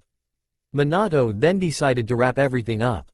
"How did your team pass, Itachi?" he asked, getting back to the point. Itachi nodded. "Naruto kept me focused on him, and when I used my giant fireball, but he summoned his sword and cut it in half, but a chakra wave from the sword kept going, barely missing me. The chakra wave hit a tree, and when it hit, it was like hundreds of strikes at once. While I was focused on Naruto's attack, Yakumo was able to cast a genjutsu in which vines attempted to smother me. When I dispelled it, Sasuke had his kunai to my throat, so I surrendered. They work well together and are powerful in their own right," he finished. Minato took a deep breath before thanking everyone and letting them leave. Kushina, Kakashi, Jiraiya, and Tsunade stayed behind. "What do you all think?" Minato asked. Everyone was silent before Tsunade spoke. "We fucked up. Yakiniku Q." Naruto and Yakumo sat next to each other enjoying their meal. Yakumo then turned to Naruto. "So you left the village and learned how to use that sword I saw?" Yakumo asked for the third time since arriving at the restaurant. Naruto simply nodded. What was it like outside of Konoha? She asked. Naruto swallowed the food in his mouth before responding. Well, I mostly stayed in the forest but it was nice. Naruto then asked a question that had been slightly bugging him. I'm curious why you didn't invite any of your friends. I'm not the most fun person to hang out with. Yakumo's smile turned into a sad frown and she looked down. Naruto gave her time before she responded. I don't have any friends. When I was younger, there was something wrong with me. My personality had split to form a creature called Ito. I'm fine now but everyone still walks on eggshells around me, even my own family, she said, and tears began to fall. Suddenly, something unexpected happened. A hand grabbed and held hers. She looked up to see Naruto looking at her with genuine worry and care. It made her heart flutter. After staring into Yakumo's eyes, Naruto spoke. You don't have to worry about that anymore. The past is the past, and if no one wants to hang out with you now, then fuck 'em. If people call you weak, destroy them. If no one believes in you, make them believe in you. And always remember, if you feel alone, you've always got me, he said with a smile. Yakumo teared up and hugged him tight. She felt at peace when she felt him hug back. It had been a month since Team 11 was formed. The team had grown stronger together both physically and emotionally. The three shared a strong bond with one another. It had taken some time and effort, but Naruto and Yakumo were eventually able to crack Sasuke's shell enough that he would now willingly hang out with the two. Another bond that had increased exponentially was that of Naruto and Yakumo. Ever since their time together after training, the two hung out more often, getting to know each other to the point of becoming best friends. They understood each other because of similar feelings of loneliness. Secretly over the past month, the two had developed feelings for one another but kept quiet about it. The three as a whole had the best teamwork and best record for missions completed despite being D-ranked. It is after finishing the D-ranked mission of finding Tora the demon cat that we find Team 11 in the Hokage's office. Hokage's office. Minato was already tired from his earlier paperwork, which had now increased due to the actions of Team 11. Your mission was to capture Tora and return it to the daimyo's wife. Care to explain what went wrong? Minato asked, waiting for an explanation. We returned the cat. I don't see what the big deal is, stated Naruto, with both his teammates nodding in agreement. Itachi put his face in his hands out of embarrassment. Minato's eye twitched violently. The big deal is that when returned, Tora had half of his tail cut off and cauterized by a fire jutsu. The cat is also now suffering from post-traumatic stress disorder due to a genjutsu placed on it. I would say all in all that is a big deal, he said. I am tempted to assign you 20 more D-ranked missions without pay, he said, getting gloomy looks from the team. Naruto was more annoyed than gloomy. He hated this. He wanted to fight, he needed a challenge, something he most certainly was not getting from these ridiculous D-rank missions. The only thing more annoying to him than the D-ranks was the fact that the Hokage and his wife had taken to trying to get him to return home. Even the Sannin had attempted to get on his good side, offering training and summoning contracts, acting like the neglect that he had suffered from them didn't exist. It made him sick. Yakumo had suggested that he give Minato and Kushina a chance, and Naruto had promised that he would think about it. Lately he had been thinking about reconciling with his parents. He knew it would take time, but he was slowly becoming more open to the idea as long as they stopped annoying him with questions like, "How are you?" and "Are you eating your vegetables?" Naruto decided to push his thoughts to the side as he saw Sasuke ranting about something, so he decided to tune in. I think it's time that we get something worth our time. We are the strongest genin team you've got, and you know that, so give us something that will be a challenge, Sasuke finished before earning a punch to the head from Itachi. Itachi had witnessed his brother's growth in the past month and was genuinely proud. His little brother had grown not only as a fighter but as a person as well. But even after his transformation, Sasuke still needed to be reminded of his place from time to time. Minato contemplated Sasuke's words and looked at Itachi. Itachi, do you believe that your team is ready for a C-rank mission? Minato asked, gaining an immediate response of a nod. Very well, I have an escort mission for a bridge builder to Wave Country if that satisfies. I'm confident that you would be able to handle any mishaps, Itachi, he said, but became confused as Itachi shook his head. My apologies, Lord Hokage, but I will not be able to attend this mission due to clan business. Even though I will be absent, my team is more than skilled enough to take this mission on alone, Itachi stated, gaining blushes from his genin. After a few minutes of thought, he nodded slowly. He had heard very good things about Team 11, also known as the Second Coming of the Sannin, shorter name still pending. Itachi openly bragged about his team when asked about them, which was very out of character for the normally quiet, well-reserved Junin. Fine, but if there are any problems, you're to send for help immediately. Do you understand Team 11? He asked and received nods in response. Good. Anbu, bring Tazuna in. Moments later, an obviously drunk old man entered the room, stumbling a bit. So this is what I get for all the money I'm paying. A couple of brats still in their diapers? He asked, causing Team 11 to unconsciously leak a small amount of killer intent. Before it could go any further, Minato intervened. Tazuna, I assure you that this genin team will get you to wave without a hitch, he said. Tazuna just grunted. Itachi turned to his team. I want each of you to pack for a C-rank mission and meet at the gates in an hour. I have to go sober the client up. All three genin nodded and shunshined out of the office. Village gates 1 hour later. The three genin stood together talking about the mission. I'm pretty nervous, to be honest. Our first C rank and we don't even have Itachi-sensei to help us, Yakumo said, looking down. Naruto looked at his friend and took her hand in his, causing her to look up. We've got each other. As long as we stick together we'll be fine, so don't worry, Yakumo, said Naruto in a gentle tone. Yakumo smiled appreciatively and tightened her grip. Sasuke rolled his eyes at the sight. Get a room, you two, he said, causing Naruto and Yakumo to blush. Anyway, like Naruto said, we'll be fine. Especially with an Uchiha on the team, he said proudly and full of determination. But you haven't even unlocked your Sharingan yet, Sasuke, Yakumo said, causing Sasuke to immediately develop a rain cloud over his head and start muttering statements about dishonoring the Uchiha clan. Both Naruto and Yakumo's sweat dropped at the sight before going over to comfort Sasuke and try to help him regain his former confidence. This is the site that Itachi and Tazuna arrived to. Itachi sighed and Tazuna looked at Itachi before asking, is it too late to get a different team? Which never got a reply.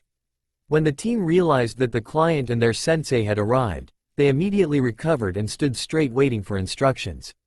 Itachi shook his head. Okay team, you know the mission, now go out there and make me proud, he said with a small smile. The team smiled as well and nodded. And with that, Team 11 and Tazuna the bridge builder took off to wave. While Naruto and Sasuke were keeping a lookout for any bandits, Yakumo was looking around and taking in the scenery of the forest outside of Konoha.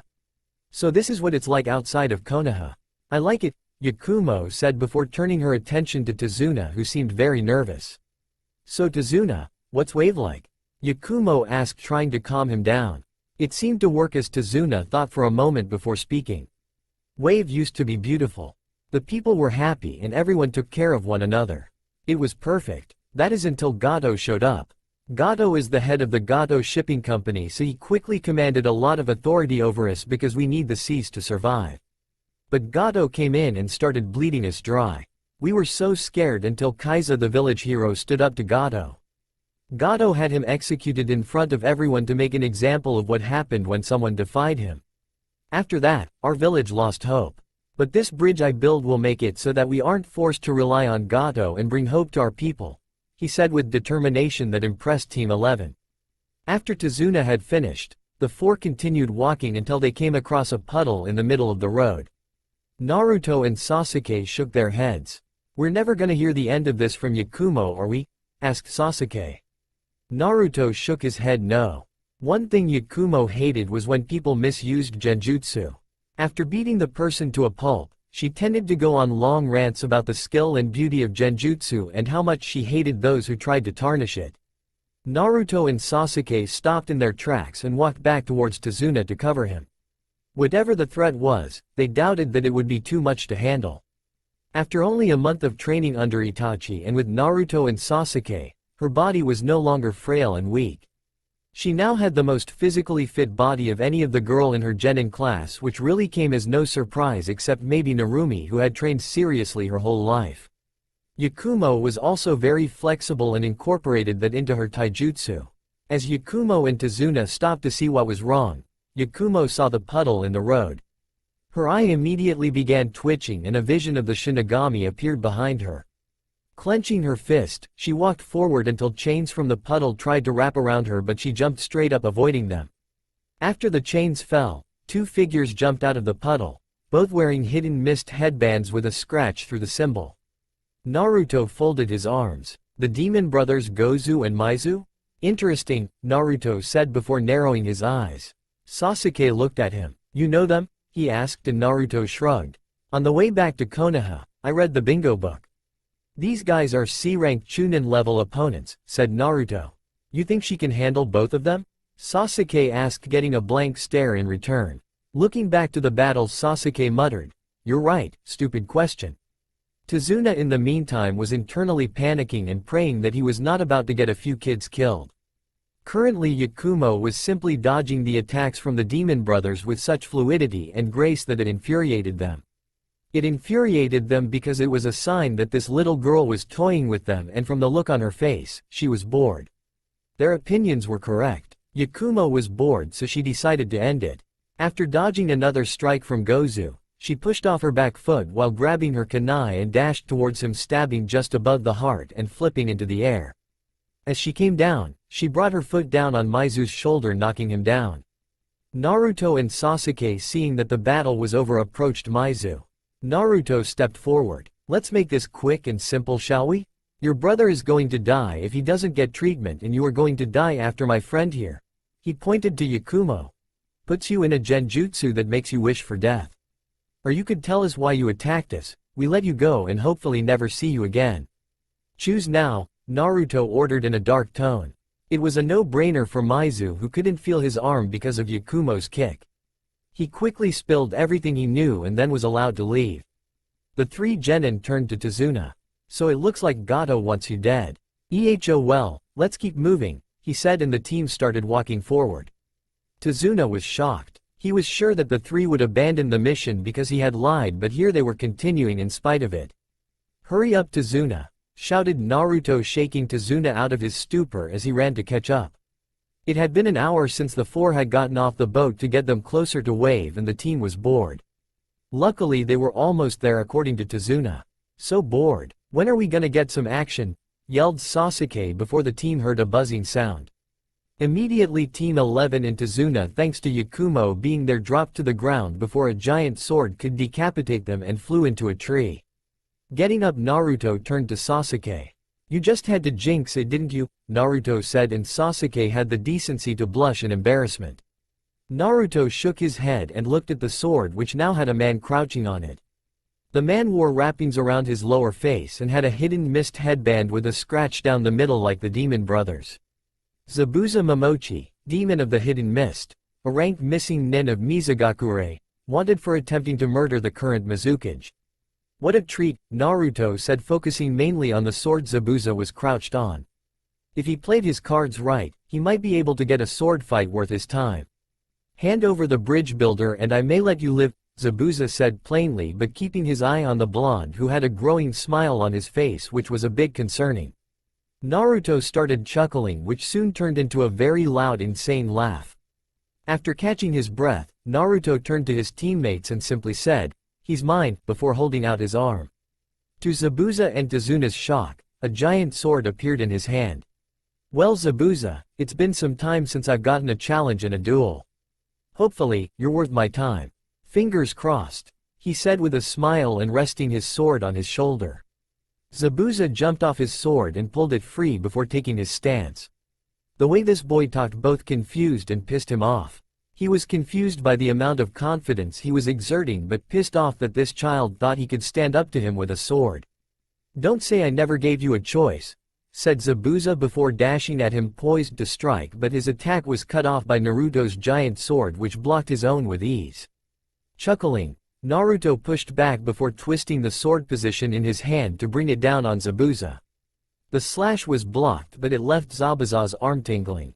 The next thing he knew, Naruto was behind him, facing away from him. Before he could question what he was doing, he felt a great amount of pain in his abdominal area. Looking down, he was shocked to see a wound from Naruto's sword. Turning around, he was met with the sight of Naruto smiling. "How are you so fast with a blade like?" Zabuza asked while Naruto's smile just grew larger in size.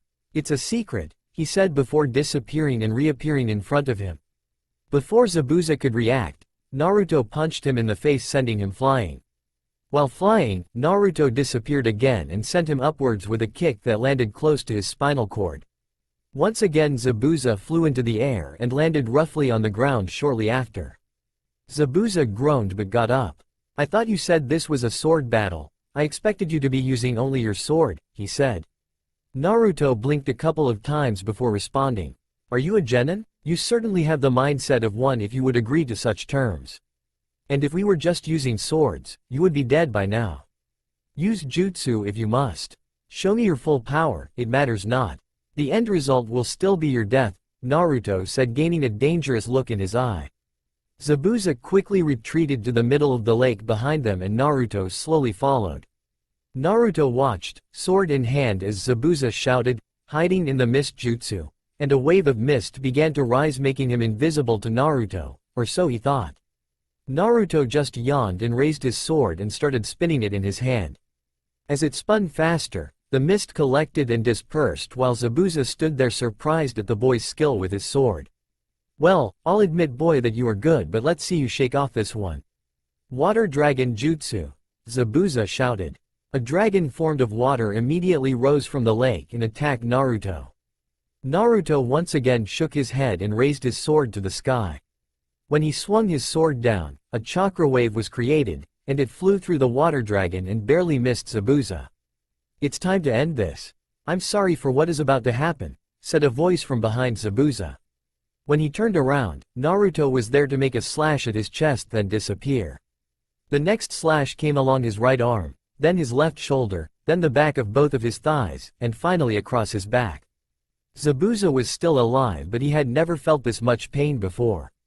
Before he could have another thought, Naruto appeared in front of him with his sword drawn back behind him, and with an upward slash, Zabuza was launched 20 feet in the air. Naruto forced chakra to his legs and jumped above Zabuza with his sword once again raised to the sky. Naruto then shouted words, "Hammer slash," the boy shouted before bringing his sword down on top of his chest and pushing the two quickly to the ground with a collision so great that the area of the lake where the two landed pushed the water away, leaving them on a dry surface. Naruto looked down and recognized that Zabuza was still breathing, but barely. He had perhaps 2 minutes to live. Naruto grabbed his body and leapt to shore before the water filled the area the two were previously in. As Naruto set the demon of the mist down, he had to move his head as a girl with black hair came flying out of the forest with an enraged look on her face and throwing senbon at him. "You son of a bitch! How could you?" the girl shouted with tears running down her face. "Haku," said the weak voice of Zabuza as loudly as he could. Haku immediately stopped her attack and rushed over to Zabuza's side. "Master, I'm sorry. This is my fault, I failed you," she said, leaking tears. Zabuza looked at her and shook his head slightly. "No Haku, I failed you. I made you feel like you were just a tool to me when really you were so much more. Listen, because I don't have long. I want you to go with this boy and his team. You'll be safe as long as you stay with them. I love you, daughter," he finished, and like that, the demon of the mist was no more. "I love you too, father," Haku silently said, still holding on to Zabuza's dead body. Naruto observed the scene with mixed feelings. On one hand, he wasn't sure that he should take this Haku with him as she could pose a problem, but on the other hand, looking at them had reminded him of his last moments with Sarah. He sighed. She didn't seem like a threat to him, so he supposed that he could abide by Zabuza's last wishes from one swordsman to another. Naruto walked forward. "We can give him a water burial here and then you may join us if you wish," Naruto said to the still devastated Haku. She simply nodded in response. Naruto walked back to where his teammates and Tazuna were. Sasuke and Yakumo came up to him. "Are you alright, Naruto?" asked Yakumo with concern, which made Naruto give a small smile. "Yes, Yakumo, I'm alright. Also, we are going to be having a new member tag along," Naruto said, getting confused looks from his team. "What happened over there, and also how did you jump that high?" asked Sasuke. Naruto looked at the trees. Zabuza's final moments were what happened over there. "As for the jump, it's a secret," he said with a smile of amusement. Sasuke was irritated at the fact that Naruto wouldn't tell him how to perform something that looked so cool but just shrugged. After the water burial and everyone getting to know each other even though Haku was still hurting immensely, the group of Naruto, Yakumo, Sasuke, Haku, and Tazuna took off. Only 20 minutes of walking and the group had finally arrived at the village. It was a pitiful sight. The mood was gloomy, the people looked hopeless, there were people on the streets begging for food. Tazuna shook his head. This is the result of Gato, he simply said before walking to a house sitting on a pier. The group followed Tazuna and entered the house with him. Tsunami, Inari, I'm home, Tazuna shouted, and seconds later a black-haired woman came running and hugged Tazuna. I thought you had died, Dad, she said with a few tears leaking. Tazuna hugged back. I would have if not for these remarkable ninja, he said. Naruto and Haku stood indifferent. Yakumo was rubbing her arm and blushing from embarrassment, and Sasuke was standing tall and proud. Naruto and Yakumo both didn't want to break Sasuke down like they had at the village gates by reminding him that he hadn't really done anything along the way here. Tsunami looked at the ninja and walked up to them. Thank you for protecting my father. He and my son are all I have left and the entirety of Wave Country is relying on him, Tsunami said. Naruto gave a small smile. It's no problem and we're happy to help. Is there anywhere we can rest? We're pretty worn out, he asked, which got questioning looks from Sasuke and Yakumo since they had never seen him tired. Tsunami pointed upstairs and told the group that there were 2 rooms that they could use. After thanking her for the hospitality, the group made their way upstairs. Once they arrived upstairs, Naruto turned to Haku, who had been silent. I know that you probably hate me for taking away your father, but if you do anything to threaten the lives of my team, I will kill you, he said coldly while his team said nothing. Haku nodded. My father told me to go with you. I will attempt to help you and your team as much as possible, she said. Naruto's mood then did a complete 180 as he gave a large smile and said, Welcome to the team, Haku. Naruto then looked at Sasuke and Yakumo, telling them without words to follow him into his and Sasuke's room. When they entered, Naruto almost fell face first on the ground if not for Sasuke catching him. Naruto, what's going on with you? Asked Sasuke while Yakumo was by Naruto's side holding his hand. After being lowered to the ground, he looked up at his teammates. Nothing's wrong, I'm just really exhausted. That hammer/slash attack you saw me use takes up a lot of energy. I'm just lucky I didn't tear anything, Naruto said. Sasuke looked confused again. What do you mean tear anything? He asked. Naruto sighed. All of my stronger attacks that I use are kind of like double-edged swords.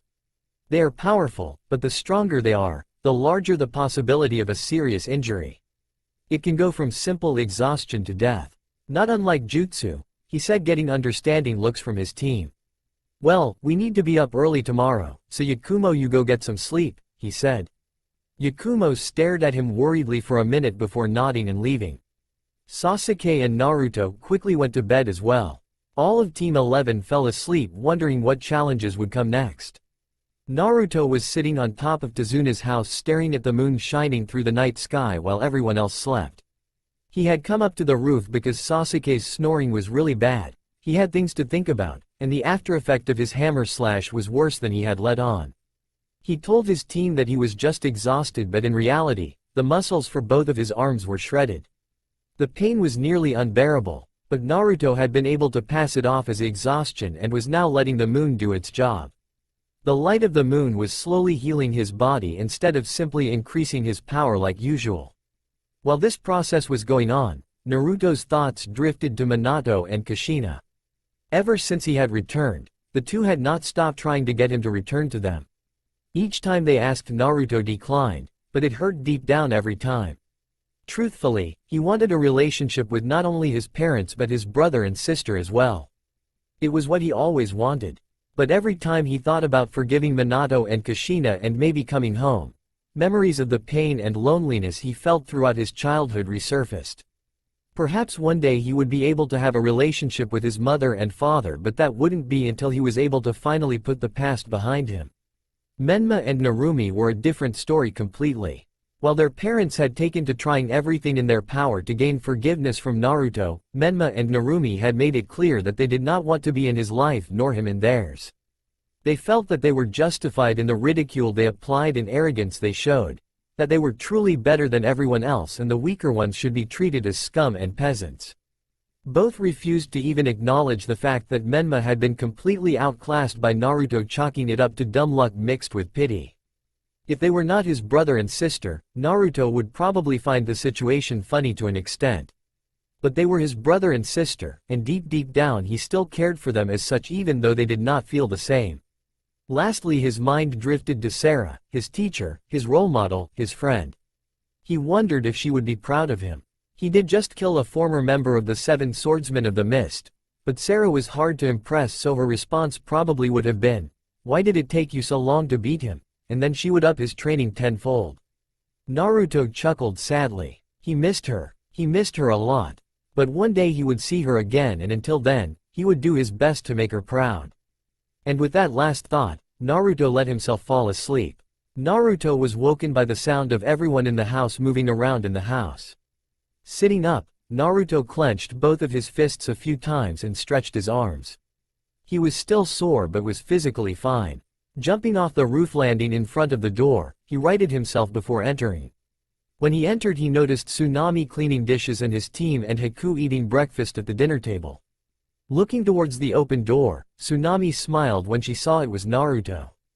"Come in, Naruto. I just made breakfast and left you a plate at the table," she said before pointing at a spot by Yakumo. Naruto smiled in return and took his seat at the table before digging in. Naruto was halfway through his breakfast when Tsunami left the area. Once Tsunami left, Sasuke turned to Haku. "Haku, could you go outside? Our team has something to discuss privately," he said calmly, causing Naruto's eyebrow to rise, wondering what this was about.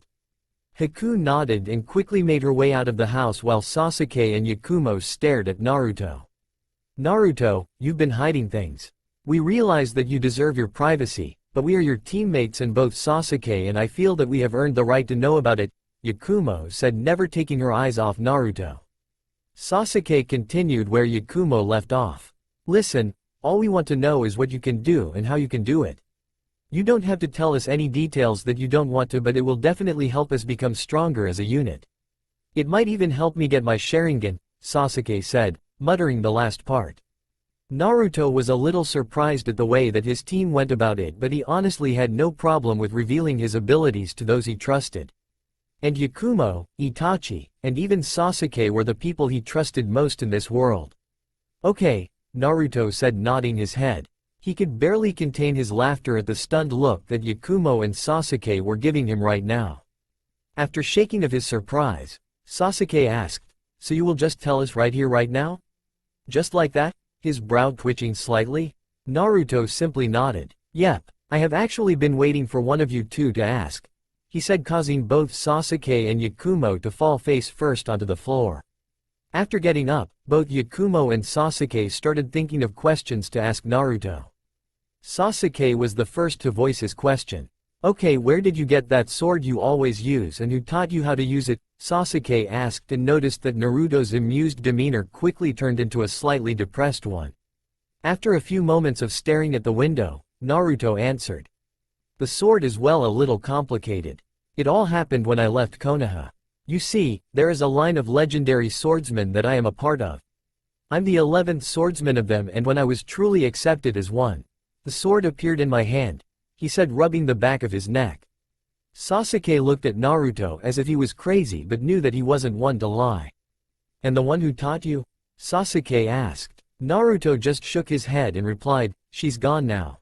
That's all you need to know." While Sasuke contemplated on the answers he had been given, Yakumo looked at the boy who she considered her best friend.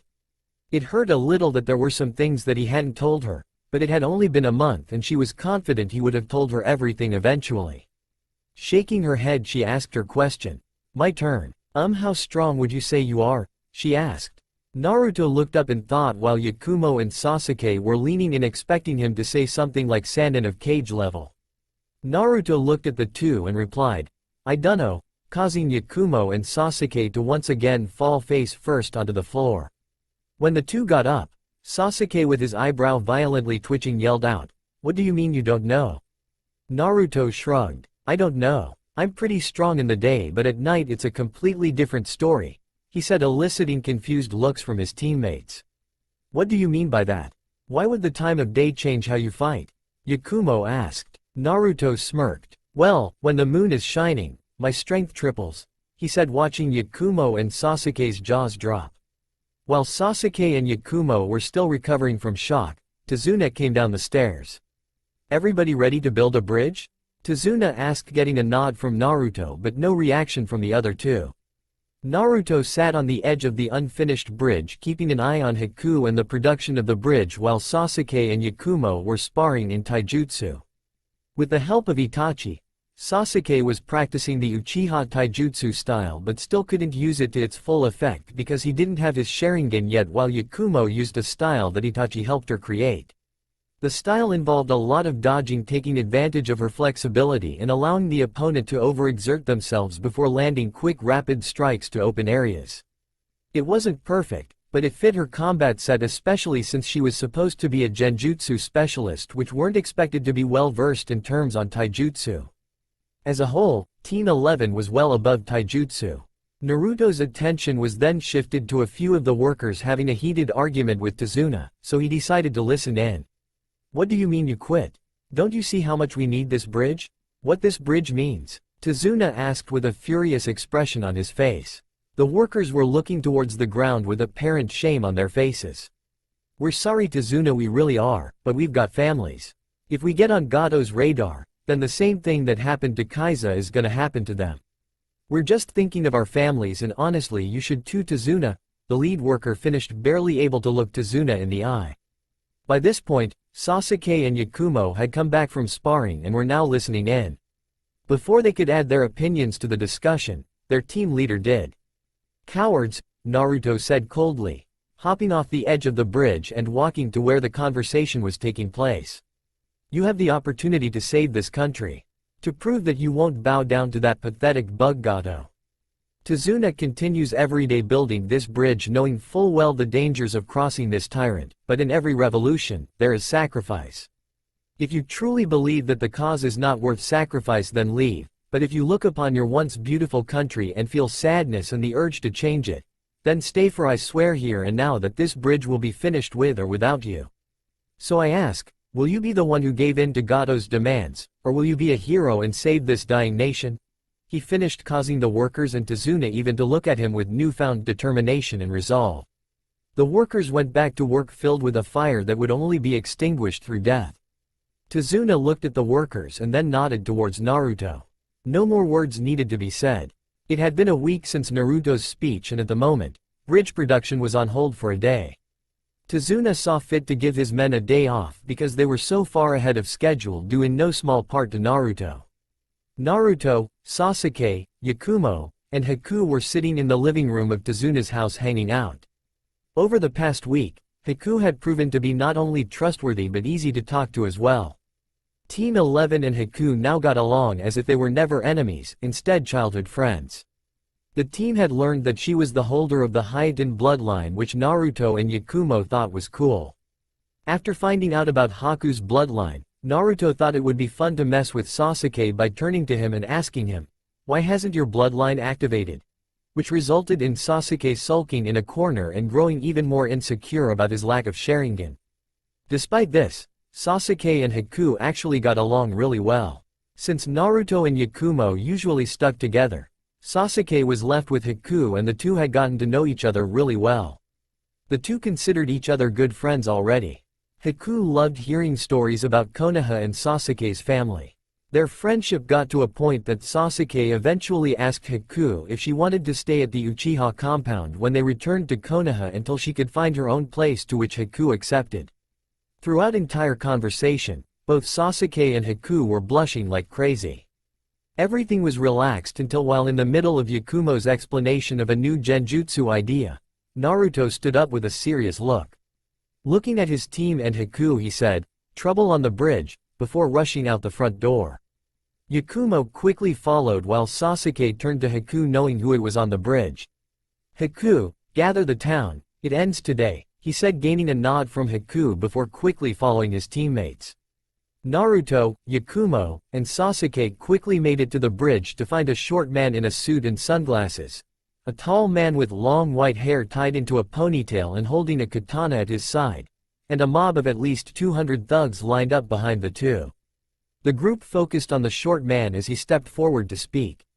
So you are the ones who have kept that idiot builder alive.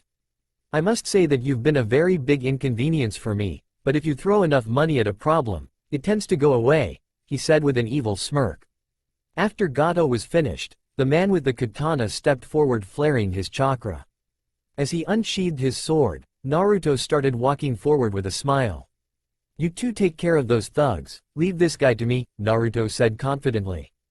Yakumo looked ready to protest but Sasuke put his hand on her shoulder and shook his head. He'll be fine, for now we have a bridge to protect, gaining a nod from Yakumo, and with that the battle for the bridge had begun. Naruto looked across the bridge at his opponent with a smile. Why don't we take this to somewhere less crowded? Suggested Naruto, to which the white-haired man simply nodded too. Making their way away from everyone else, the two entered a clearing in a nearby forest. Upon arriving, the two faced each other, Naruto summoning his sword and his opponent unsheathing his katana. I sure hope that you know how to use that thing. I haven't had a challenge in forever, Naruto said with a grin. The white-haired man chuckled at Naruto's statement, causing the genin to frown. He then spoke to the boy facing him. Yes, not many can compare to the grace and power in which Sarah wielded her blade, he said, visibly shocking Naruto. She certainly was one of our strongest members, so I'm excited to see how her apprentice measures up, he said with a grin before flaring his chakra.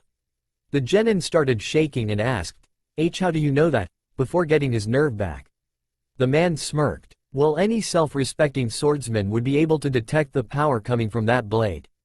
As a matter of fact, your sword is even stronger than Sarah's, and her sword was the strongest I had ever come across. As for how I know her, that's a secret. Now let's get this over with, he said, causing Naruto to fall into his battle stance. Both swordsmen ran at each other with each strike between swords causing sparks to fly. Naruto was swinging his sword trying to find an opening, but his opponent's form was perfect. Naruto, having enough of close combat, jumped backwards and swung his sword, releasing a chakra wave that flew towards the unnamed katana wielder, who just smirked. When the wave arrived, he simply rose his katana and held his ground against all of the strikes compounded in the wave. Look kid, I've actually got an appointment to keep, so what do you say we just end it right now? One last strike? He asked, angering Naruto, who felt underestimated. The boy just nodded and held onto his sword tighter while making a final dash towards his unknown opponent while he did the same. The two ended up 10 feet away from each other, backs to one another. Naruto smiled before feeling a sharp pain and dropping his sword, which vanished before it hit the ground. Looking down, he saw a large gash across his chest. Falling to his knees, he had one thought: I lost? His opponent stood up and walked over to stand in front of Naruto. Well, I must say, you are more than I expected. You even managed to nick my shoulder, but all for naught, right? He said before shoving his katana into Naruto an inch above his heart and out his back, causing Naruto's eyes to widen and yell out in pain. Just as quickly as the man had stabbed Naruto, he removed his sword and resheathed it before turning away and leaving, only to stop after walking a couple of feet. By the way kid, the name's Iliel, he said before vanishing, leaving Naruto on the ground holding his hand over his recent wound. Naruto was holding the area where he had been stabbed, trying to ignore the gash on his chest when he heard the sounds of battle. He needed to help his team. So with great effort, the genin rose and went as fast as he could in his injured state to the bridge. Sasuke and Yakumo. Yakumo and Sasuke had started out strong, but 200 grown men, some of which were using weapons such as clubs, knives, and daggers, were starting to wear on the two genin. So far, Yakumo had killed 15 thugs, as she had started with making distractions in the beginning but had knocked out around 30 men. Sasuke had killed 45 people and knocked out 30 as well. Yakumo had started running low on chakra after using 3 powerful genjutsu and was now exclusively using taijutsu. Yakumo was adept in taijutsu, but when she was surrounded by a crowd, despite moving as quickly as possible, she was unable to avoid the constant amount of blows but continued to fight on until a member of the crowd hit her in the back of the head with a club, knocking her out. The men around her would have killed her if not for Sasuke making his appearance, using the great fireball jutsu to incinerate 10 of the men around Yakumo without harming her in the process. Before Sasuke could refocus on his group, he was hit in the back and forced to his knees. When he looked up, he was met with the disgusting face of just another thug, except this one was holding a sword to Sasuke's throat. "I gotta say, kid, you gave us a good fight, but your time's up," the man said, raising his arm to decapitate Sasuke. The genin closed his eyes and waited for the strike, but it never came. Opening his eyes, he was met with the sight of a wall that seemed to be made of ice blocking the man's blade. The man looked at the wall in confusion when a fist came from the corner of his vision and punched him backwards quicker than he could defend himself. As he landed on the ground, he found 3 senbons stuck in his arm. The other men, shaken from their slight shock at such a quick turn of events, were able to locate the attacker, who looked to be just a girl in a kimono. Before anyone could do anything, a layer of mist started to cover the bridge. When the thugs started trying to regroup, body after body began to fall to the ground, each with a senbon in their neck. Sasuke wondered what was going on, since he couldn't see from the mist and behind the ice wall protecting him, when a familiar face emerged from the mist. "Haku," said Sasuke with a slight smile, gaining one in return from the girl who approached the genin, kneeling down to meet his eyes. "Sasuke, I'm glad I wasn't too late," she said with a slight blush. "No, I think Yakumo over there is gonna need some help soon, but I think the two of us should be able to take on the rest of those guys," he said, gaining a nod from Haku. Sasuke stood up with a little assistance from Haku. When the two were standing, Sasuke faced Haku and looked at her one more time. A girl who had started out as his enemy was now someone he trusted on the same level as his teammates, someone he was about to free a country with. He saw determination in her eyes and lost focus for a moment, looking into her eyes. It was in this moment that both ninja failed to feel a new presence enter the area. When Sasuke finally felt the presence, he was too late.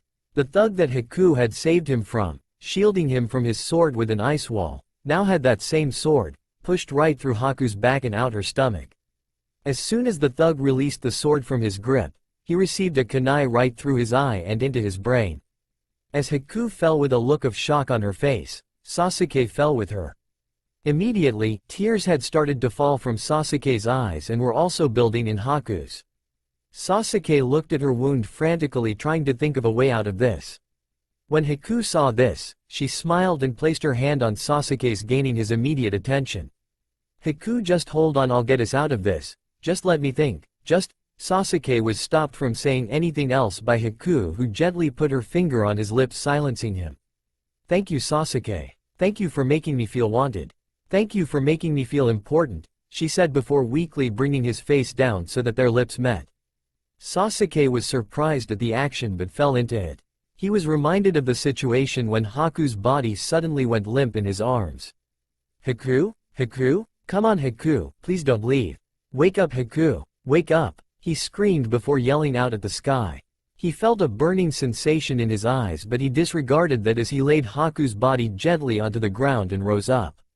Turning to the remaining men, he clenched his fist and released all the killer intent he could. The group of thugs shivered when they looked into the boy's eyes, which were now red with 2 tomos in each eye. Sasuke took out his last kunai and made a decision. These men would die by his hand even if he had to go down with them. That was their punishment for taking someone who was precious to him away. Sasuke ran at the crowd with a battle cry ready for blood. Naruto. Naruto had finally made it to the bridge and was met with the sight of nearly 100 dead men. Looking quickly for his team, he found Yakumo, who had a small pool of blood coming from what looked to be a head injury and covered in various other cuts and bruises but still breathing. His eyes then landed on Haku, who had chest wound and was not breathing, which hurt Naruto's heart immensely. After limping further along the bridge, he found an unconscious Sasuke lying next to Gato, who had a kunai driven into his throat. As he made his way to Yakumo, he noticed movement from the far end of the bridge. Sasuke, Yakumo, and Haku had taken out 100 of the thugs, and after seeing the viciousness of Sasuke had fled. But upon realizing that the boy that had horrified the group was out of commission, the remaining 100 regrouped and returned to the bridge. The genin was tired despite how quick his battle with Iliel was. The man had known where to strike, so Naruto was in an immense amount of pain every time he moved, and for some reason, Naruto could feel his chakra burning. He was so low on chakra that his vision was becoming blurry and he found it hard to stand. Knowing that this might be the end for him, he decided that it would not be the end for his team even if it killed him. So with a new source of strength and determination, he rose his arm and summoned his sword. Raising it to the sky, the swordsman shouted, "Death Splicer," and swung his blade down, sending his chakra forward in a visible wave that went speeding towards the crowd before falling to the ground. For a moment, nothing happened. The men started feeling good about themselves until the front line of men's bodies erupted with blood from hundreds of slashes.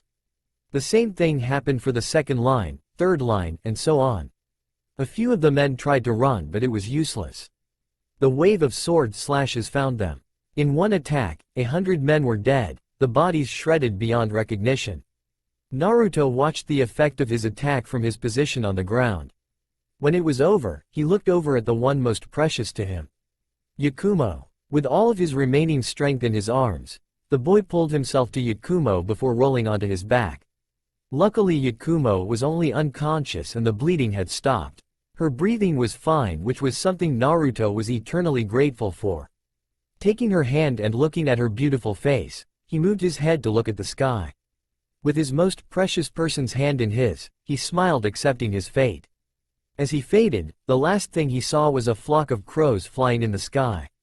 Naruto awoke panting. Looking around, he recognized that he was in a Konoha hospital room.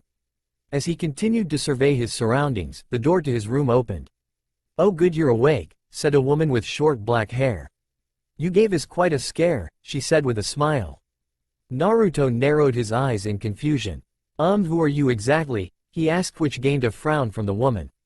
"It's me, Shizune. Come on, I've been by your house plenty of times. You know, Aunt Shizune," she said with a smile, hoping Naruto remembered her. Naruto nodded his head in recognition. "Yes, you are the woman who always stuck with Tsunade. I believe that this is the first time that we have ever met. Everyone always had a tendency to fawn over Menma and Narumi while completely ignoring me," he said with a hint of bitterness, causing Shizune to gain a sad look on her face. Truthfully, Shizune had realized that she was wrong to ignore the boy and had been kicking herself ever since she heard about him becoming a genin. It had actually spread pretty quickly throughout the village about the strength of Naruto, causing many people to try and get on his good side. Shizune really wanted to have a good relationship with him but knew it would be a tough road ahead. Without a word, Shizune checked over Naruto's chart and nodded.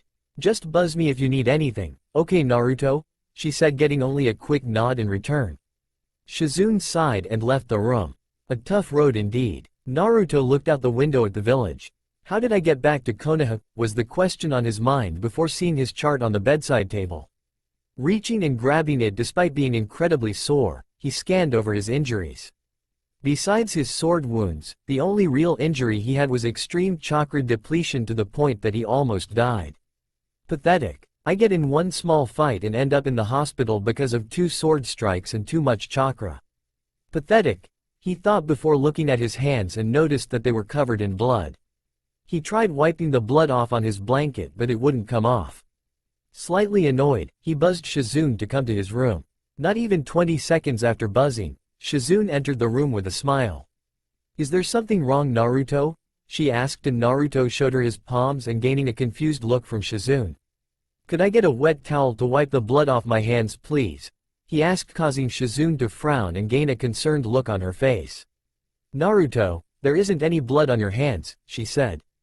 Yeah, there is. See? It's all over my palms, and arms, and he stopped before his eyes widened. "Kai," he shouted, trying to get out of this genjutsu. When it didn't work, he began to hyperventilate. Visions of bloody, unrecognizable bodies flashed through his eyes.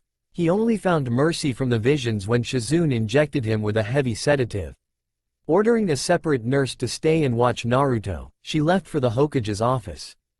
Hokage's office. Itachi was standing in front of the Hokage and Jiraiya giving his report of what he had seen involving Team 11's mission. He had already given the report of his own personal report and was now telling the story of Wave. "I had finished my mission early and decided to check on my team's progress by heading to Wave. When I arrived, the entire village was on edge and practically hiding. I asked around about my team and eventually an old man was able to give me information on their location. The bridge. So I headed there, and upon arriving, I noticed Sasuke, Naruto, and Yakumo were each unconscious. I created 3 shadow clones to carry my team to the village for some help while I looked for clues on what happened, he said before pausing, getting a curious look from Minato and Jiraiya. What did you see, Itachi? Asked Minato.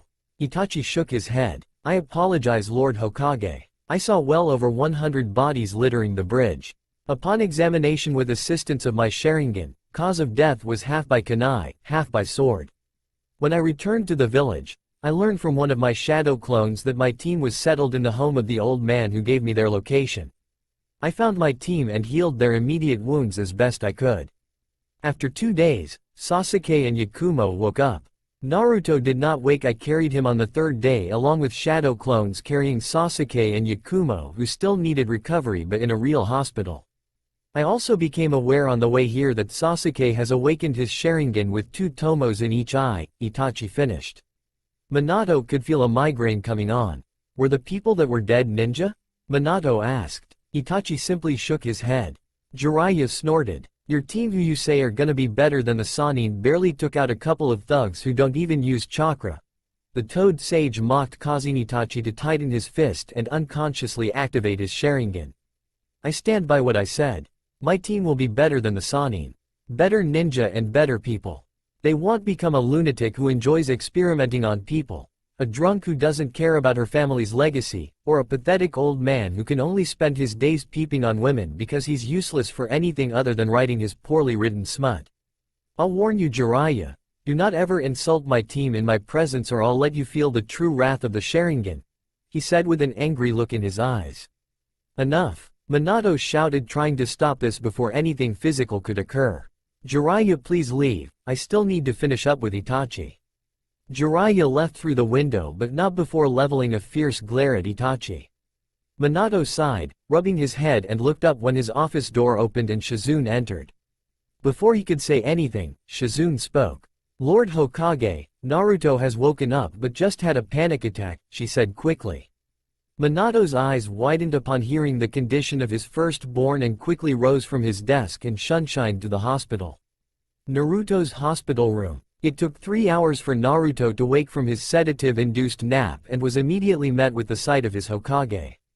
Minato, realizing that his son was awake, met his eyes. When I returned to Konoha after killing 1,000 Iwa shinobi, I was treated as a hero. I was given the moniker of the Yellow Flash of Konoha. I was treated with respect, but I never felt like one. True, I did my duty to my village, but not a day goes by that I don't think about the day that I ended the lives of those men and women. After making my way through all the villagers and fellow ninja that wanted to buy me a drink, I made it to my apartment and saw blood on my hands. No matter how much I washed, the blood wouldn't come off. If your mother had not been there for me, I have no doubt that I would have killed myself. I just want you to know that you're not alone, and if you ever need someone to talk about this to, I'm here. I may have been a horrible father, so bad that you may not see me as anything more than your Hokage, but I'm sorry for everything. You will always be my son to me, and I'll always love you, Naruto, he said with a tear falling from his eye. As Minato began to stand up to leave, he was stopped by Naruto, who grabbed him in a hug and started sobbing. Minato's eyes widened before hugging back. In between the sobs, Naruto spoke. It hurt so bad. The loneliness, always being ignored. I only wanted to make you proud, he said, letting the tears fall. Minato tightened his hold. I know, son, and I'm so sorry that I didn't realize it until now. I'm so sorry, he responded. After a couple of minutes, the two released from their hug and wiped their tears. Naruto looked in his father's eyes, looking for any sign of deception before speaking. I forgive you, Dad, he said, causing new tears to come from the two. Naruto was sitting at a table in Yakiniku-Kyu, the restaurant that had quickly become a regular for Team 11, more specifically Naruto and Yakumo. Sitting in his chair, Naruto couldn't stop drumming his fingers on the table and was lightly sweating out of nervousness. Just a few days ago, after being released from the hospital, he had asked Yakumo if she wanted to hang out at the usual spot, to which she readily agreed. His intention was to reveal his feelings to Yakumo at some time during their meal. So here he was, trying to find anything to distract him from what was coming up in hopes of calming himself. He quickly thought back to his stay in the hospital after his and his father's reconciliation.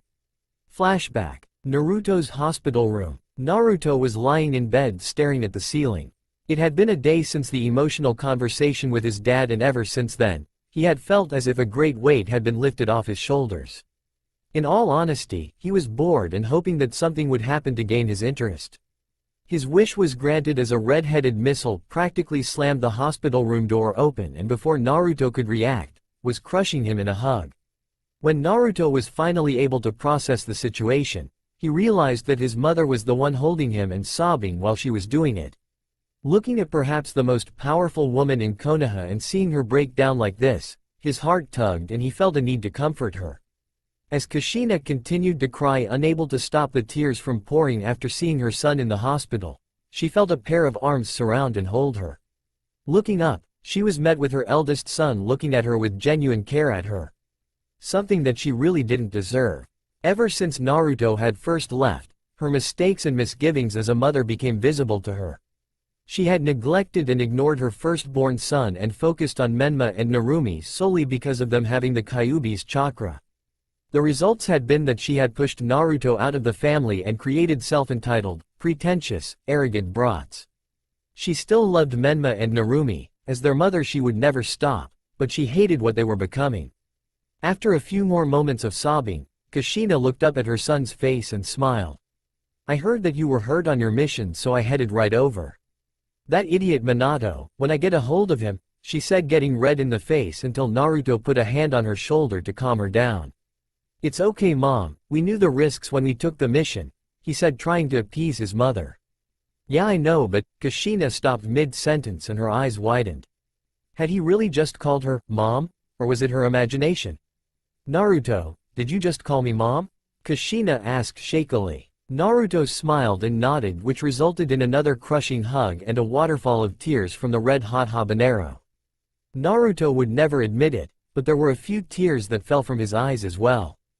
Flashback end. After beginning the healing process with his mother, they had talked until she had to leave. A lot of barriers had been broken down and a lot of demons put to rest. It felt good to have his parents back in his life. Thinking about everything that happened since arriving back in Konoha, he realized that his parents had become two of his precious people. Precious people. That word brought a frown to his face. He had been surrounded by his parents and after being released from the hospital with Yakumo and Itachi, but he hadn't seen Sasuke since their return. When he had asked Itachi about him, the Uchiha just replied, "He's dealing with some things," and left it at that. Before Naruto could think any further on the subject, he noticed his beautiful teammate enter the restaurant. Sasuke's room. Sasuke sat on his bed thinking about the one person who had been on his mind since the Battle of the Bridge, as the villagers of Wave called it. Haku. He didn't know how to feel about her death. Sasuke was heartbroken that she had died, and because of him no less. It both infuriated him and made him want to stab himself in the heart with a kunai. Before the battle, Sasuke had been planning to let Haku stay with him and his family, but that had been taken away by pathetic mercenaries who were only able to get the better of him due to attacking in such a mass amount. It wasn't until after the battle that Sasuke realized how much he truly cared for Haku. The multitude of dead men that day was proof of that. As Sasuke continued to think back on the mission, his thoughts drifted to Naruto. There had been times when Sasuke wanted to beat Naruto within an inch of his life. He was their leader, their strongest member, and he abandoned them. He may have taken action in Wave if not for two reasons. 1. Naruto would kick his ass even as injured as Naruto was. 2. He knew Naruto always did what was best for the team. Sasuke's thoughts were interrupted by the opening of his door. He was surprised to see that the visitor was not his mother for once, but his brother. Itachi entered the room and sat next to his brother in silence for a few minutes. The Uchiha prodigy wasn't great at conversation, but he could see that his brother was in pain and needed someone to be there for him. "Sasuke, I know that you're in pain, but the only way that you will recover is if you open up. You have been in here since you got out of the hospital and it's starting to worry Mother. It's starting to worry me as well, brother. So let me in and tell me what's wrong," Itachi pleaded. Sasuke took a moment before answering. "During our mission, we picked up a girl named Haku. She was the girl that was lying by me on the bridge when you arrived, he said, gaining a look of recognition from his brother. During the bridge construction, me and her became close. I even offered to let her stay here since we were bringing her back and she wouldn't have anywhere to stay. She died because of me. She died protecting me. She died before I could even tell her how I felt about her. If I had been stronger or more alert, then she would still be alive. But I wasn't, and now she's dead. I keep thinking of how I could have protected her, and one consistent factor keeps coming up. If Naruto hadn't abandoned Yakumo and we would have slaughtered those insects and Haku would still be alive. The genin finished, clenching his fists so hard that blood began to run from his hands. Looking at his little brother and seeing the look in his eyes of pure hatred, Itachi knew that he had to let Sasuke know why Naruto wasn't there.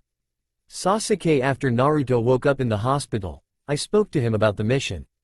The reason he left the bridge was because he knew that the swordsman that was part of Gato's army was powerful. He made the decision to get him away from the battle, trying to keep you and Yakumo safe. When he fought the swordsman, he lost badly. This revelation made Sasuke's eyes go wide.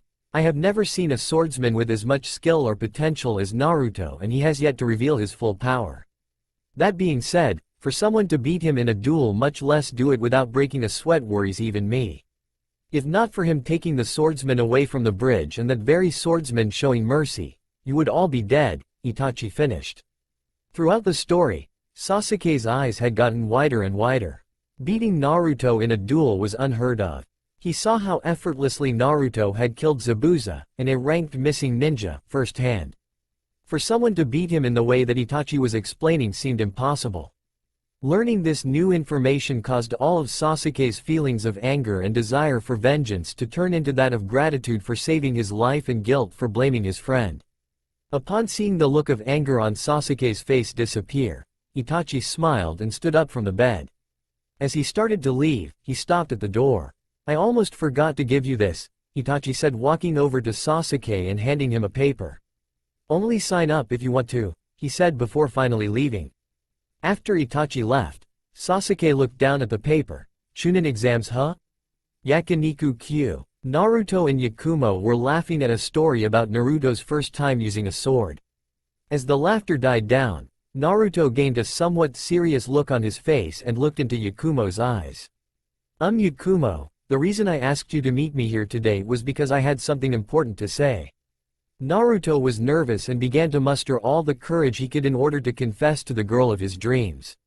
In a bold act, Naruto took Yakumo's hand into his, causing Yakumo to develop a blush while Naruto's face was as red as a tomato.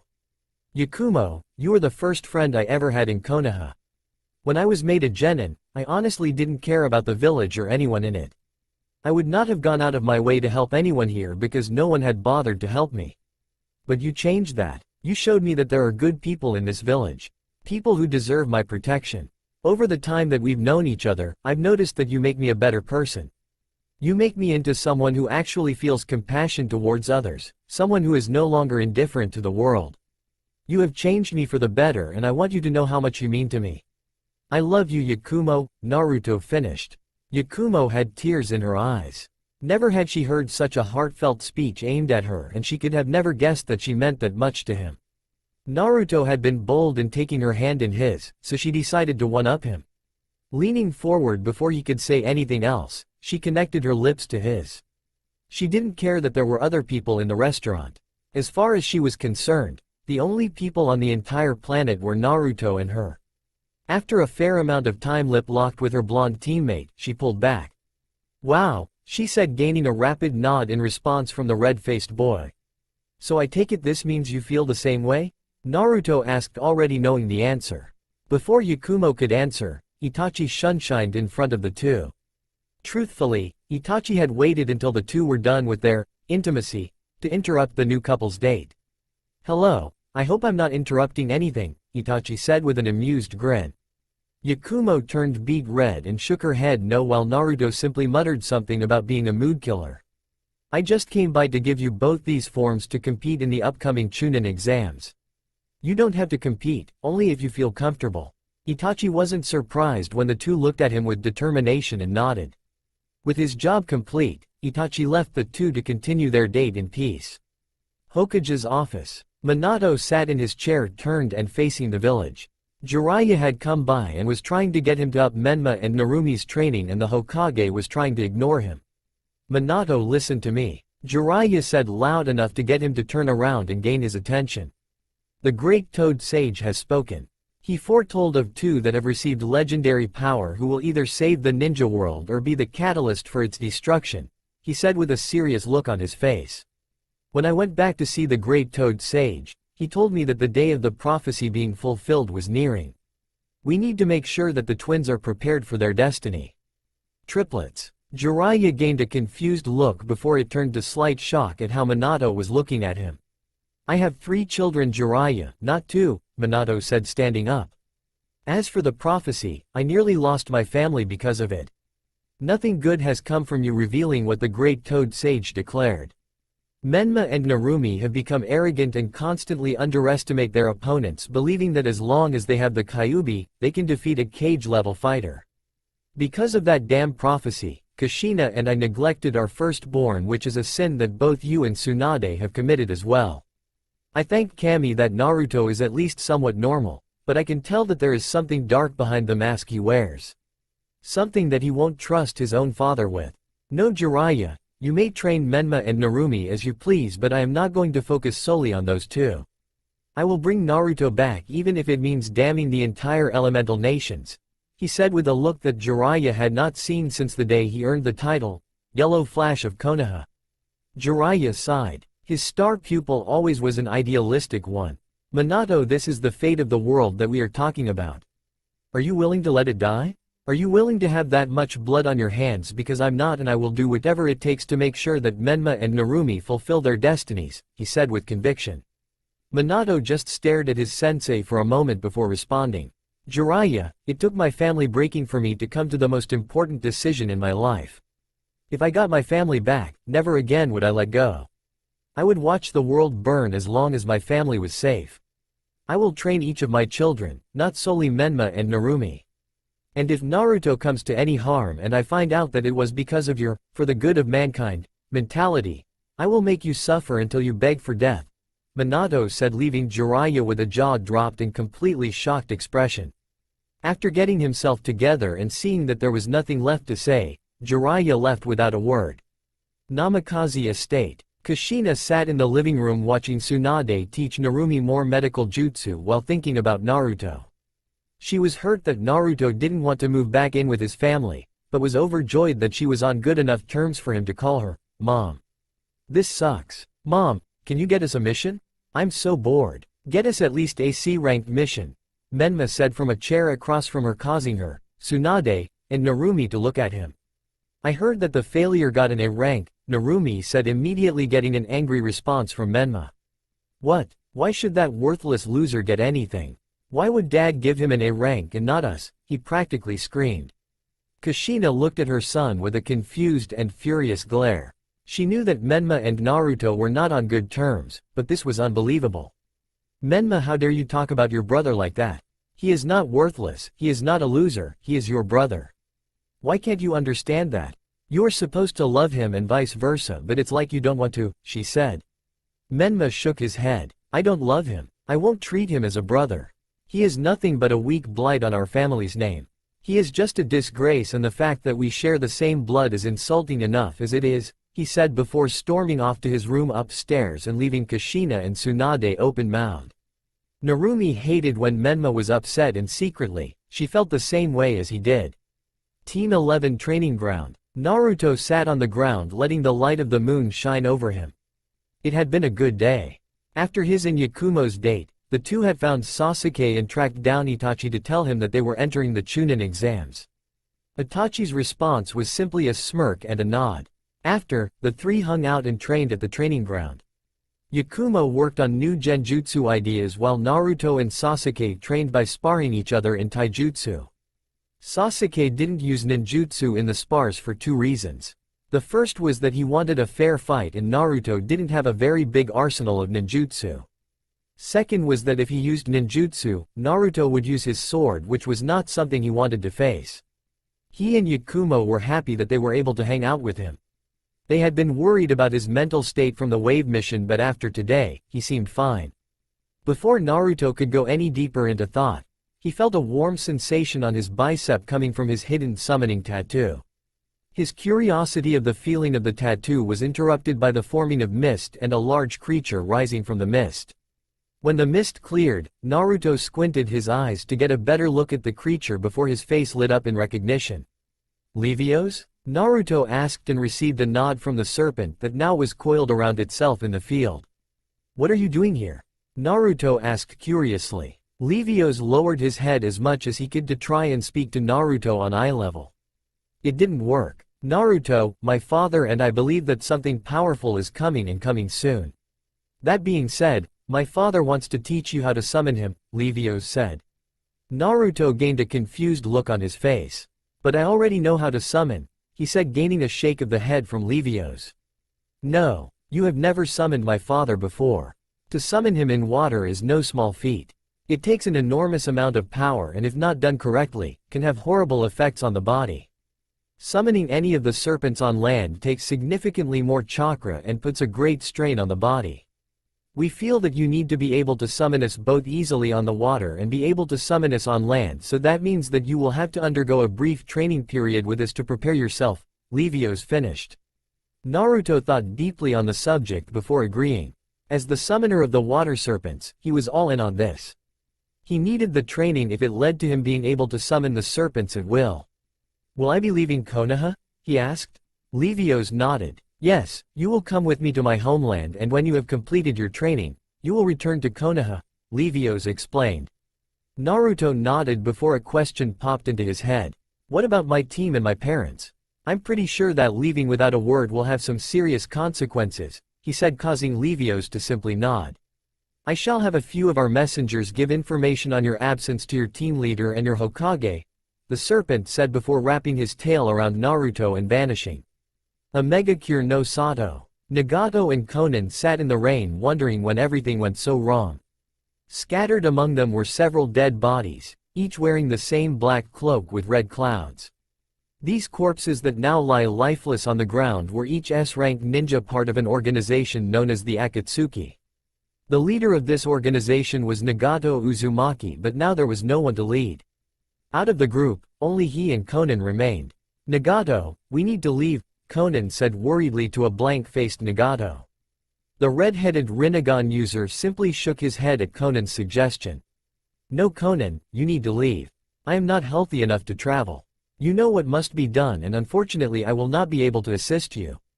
Go and find your sister for she is the only one who can stop those monsters from destroying this world," he said, his breath shortening. His time was coming to a close. "No, I won't leave you Nagato. You are all I have left. I won't leave you. I can't leave you," she said as tears started streaming. The feeling of a hand on her face drew her out of her depressed trance. Looking at Nagato, she saw a smile on his face. Something that hadn't happened since the formation of the Akatsuki. "Konan, you are the most important person in my life. I'm sorry that I tried to lead you down the dark path that I followed. When I pass on, the responsibility of taking care of this world falls to you. Only you can sense the power that your sister holds, so go. Find her and preserve peace for this world," Nagato said before looking to the sky and smiling. With those last words, Nagato Uzumaki died. Konan watched as her oldest friend died right in front of her. As his eyes closed for the last time, she tried to shake him awake. She yelled at him, screamed at him, and begged him to wake up, but it did no good. After hours of mourning and eventually burying Nagato, she began to leave AIM. Before burying Nagato, she had removed and destroyed his eyes. Only he would be able to use the eyes of God, she made sure of it. Reaching the gates of AIM, Konan strengthened her resolve and drew in everything she had to sense her sister's power. It took about an hour before she locked onto it. "For Nagato, I will help you save the world, sister. Here I come, Sarah." Konohagakure no Sato, Uchiha Estate. Itachi was having a nice dream about Pocky when he was awakened rather abruptly.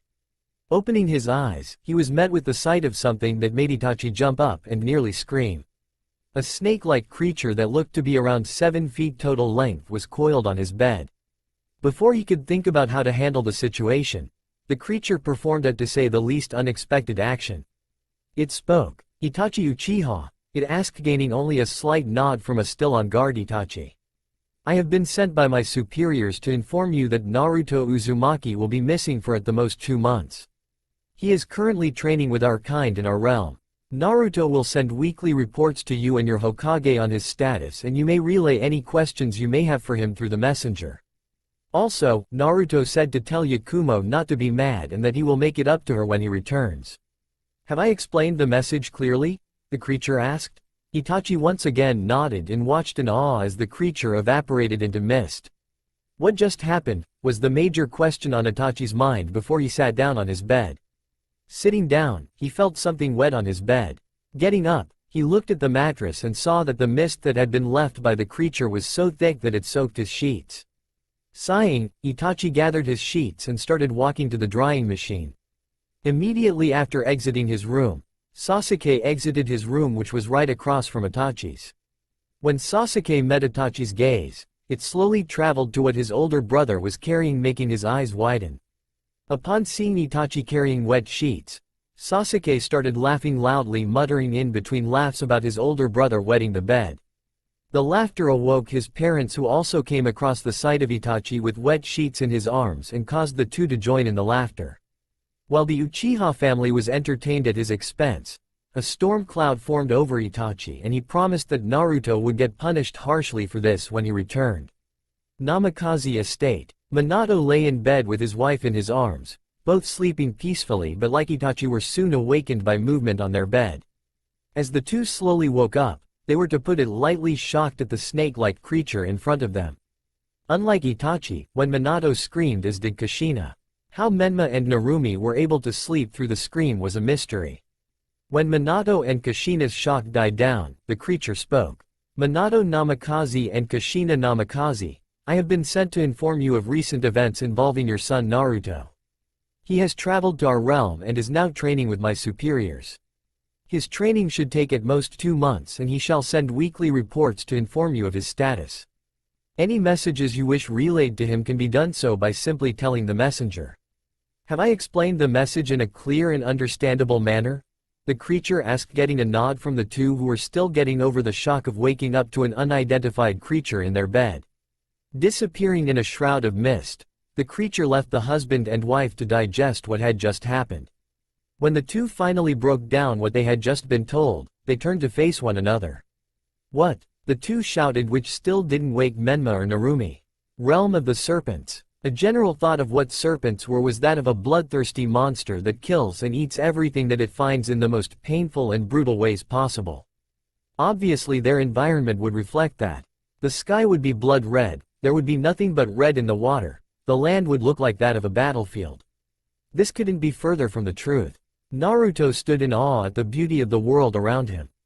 The sky was clear, the grass was healthy and green, and the great lake that surrounded the land sparkled. Its color the most blue that he had ever seen any source of water. It was a paradise, an oasis, and for some reason a small part of Naruto was sad. His sadness stemmed from the fact that his world would never look like this. It would never be this beautiful. Naruto was drawn away from his thoughts as Levios started moving. Speeding up to catch up with him, Naruto continued to examine the environment. There were serpents in the water, and there were serpents that were just laying on the ground, each different sizes. It seemed that Levios was larger than all of them. The serpent and ninja came to a stop in a clearing of grass with a small pool of water in the area.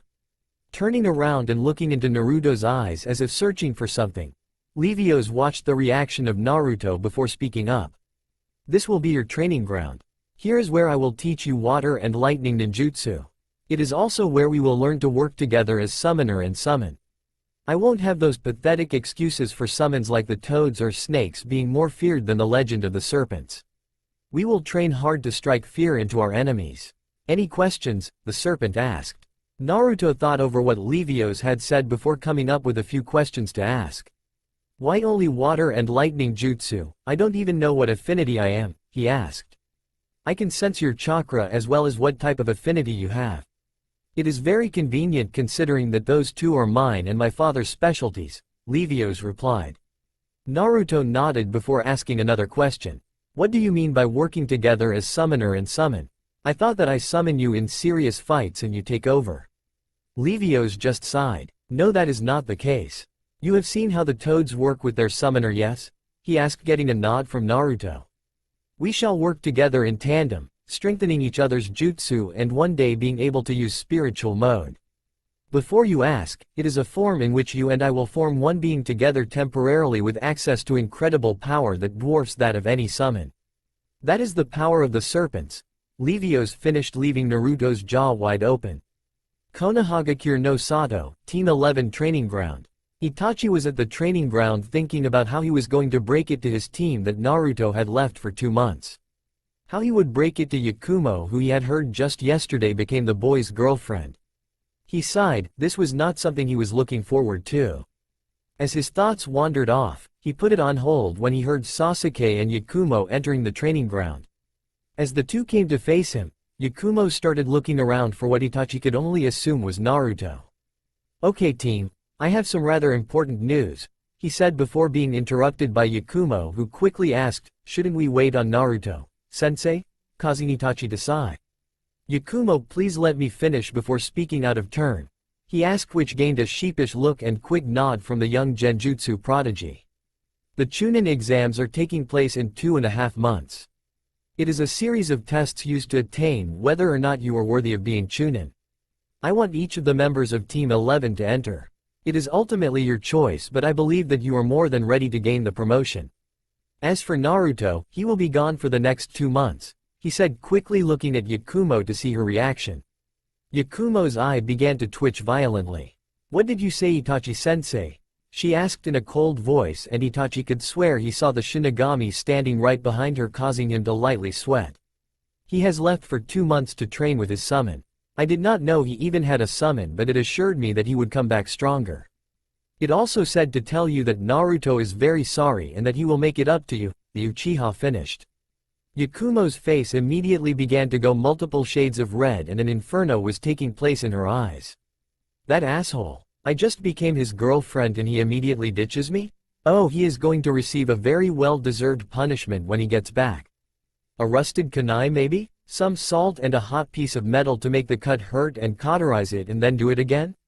Yes, perfect. Ha ha ha ha ha, laughed Yakumo in a maniacal manner that caused Sasuke and Itachi to sweat drop. Sasuke didn't really care that Naruto was on a training trip.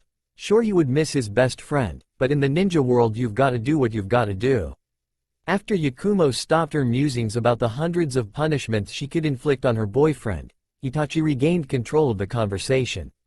Anyway, while Naruto is gone, Yakumo, I will be teaching you how to intensify your genjutsu and also work on creating some genjutsu with you, he said, making Yakumo's eyes go wide and completely forget about Naruto's training trip. To be able to create a genjutsu with Itachi Uchiha, the best genjutsu user in the whole village, was a dream come true for any genjutsu user. Itachi then turned to Sasuke. Sasuke, I will be letting you sign the crow contract and teaching you more ninjutsu to go along with it. We will also work on using and maturing your Sharingan. This statement made Sasuke go wide-eyed, much like Yakumo. He would be able to gain a summon just like his older brother. Sasuke noted in the back of his mind that he should thank Naruto for going on his little trip. Team 7 training ground. Menma was locked in a taijutsu battle with his teammate Sakura Haruno for today's practice. Sakura, for lack of better words, was getting her ass kicked. She had never been one to physically train, she considered herself more of an intellectual. At this moment, she was seriously despising the fact that she chose looking good over building herself for the profession she had chosen. That thought process ended when Menma landed a vicious right hook to her face, knocking her to the ground. The match should have ended there, but Menma quickly followed up by kicking Sakura in the stomach multiple times before he was stopped by his mother. Menma, what the hell was that? You had already won. Kushina yelled furiously while without using a seal sent a shadow clone to get Sakura to the hospital. Menma scoffed at the question. She was an enemy. If you ask me, she's lucky I didn't use my kunai, he responded, gaining a nod from Narumi, a questioning look from Kakashi, and an even more furious look from Kushina. That's just it, Menma, she wasn't an enemy and this wasn't a real battle. That was your teammate and it was a taijutsu only spar. Menma, I have no idea what has gotten into you and your sister these past few days, but I've made my decision. If something like this happens again, I will have to recommend to your father that both of your ninja license be suspended, she said, taking no joy from this conversation. Menma and Narumi both held shocked looks on their faces. Kakashi would have been shocked as well had he not seen the dark transformation that the two kids that he had watched since infancy were undergoing. It concerned him greatly that Menma disregarded his teammate so casually, but to be honest, he wasn't the only one in question. On the team's last mission, which took place in the newly named Land of Spring, Narumi had suggested leaving Sakura behind to slow down a number of attackers when she injured her leg. The brother and sister were developing a darker mentality that was for certain. How dangerous it would be remained in question. Are you kidding me? We're the two strongest genin in Konoha, you can't do that. Is this because of that loser Naruto? Menma yelled. Ever since the clan failure had come back to Konoha, things had been different. His mom and dad were calling he and his sister out on everything. After all of the years of saying how great the two were going to be, it seemed that only their godfather Jiraiya believed in them now. Their parents had started saying that they were too confident and didn't think things through. They needed compassion for others, they needed to learn humility, they needed to know the purpose of self-sacrifice. All of this started because of the return of Naruto. Without him, everything would be perfect and they would be recognized as the perfect shinobi that they were. That's why he and Narumi had been meeting and discussing ways to get rid of the cause of their suffering.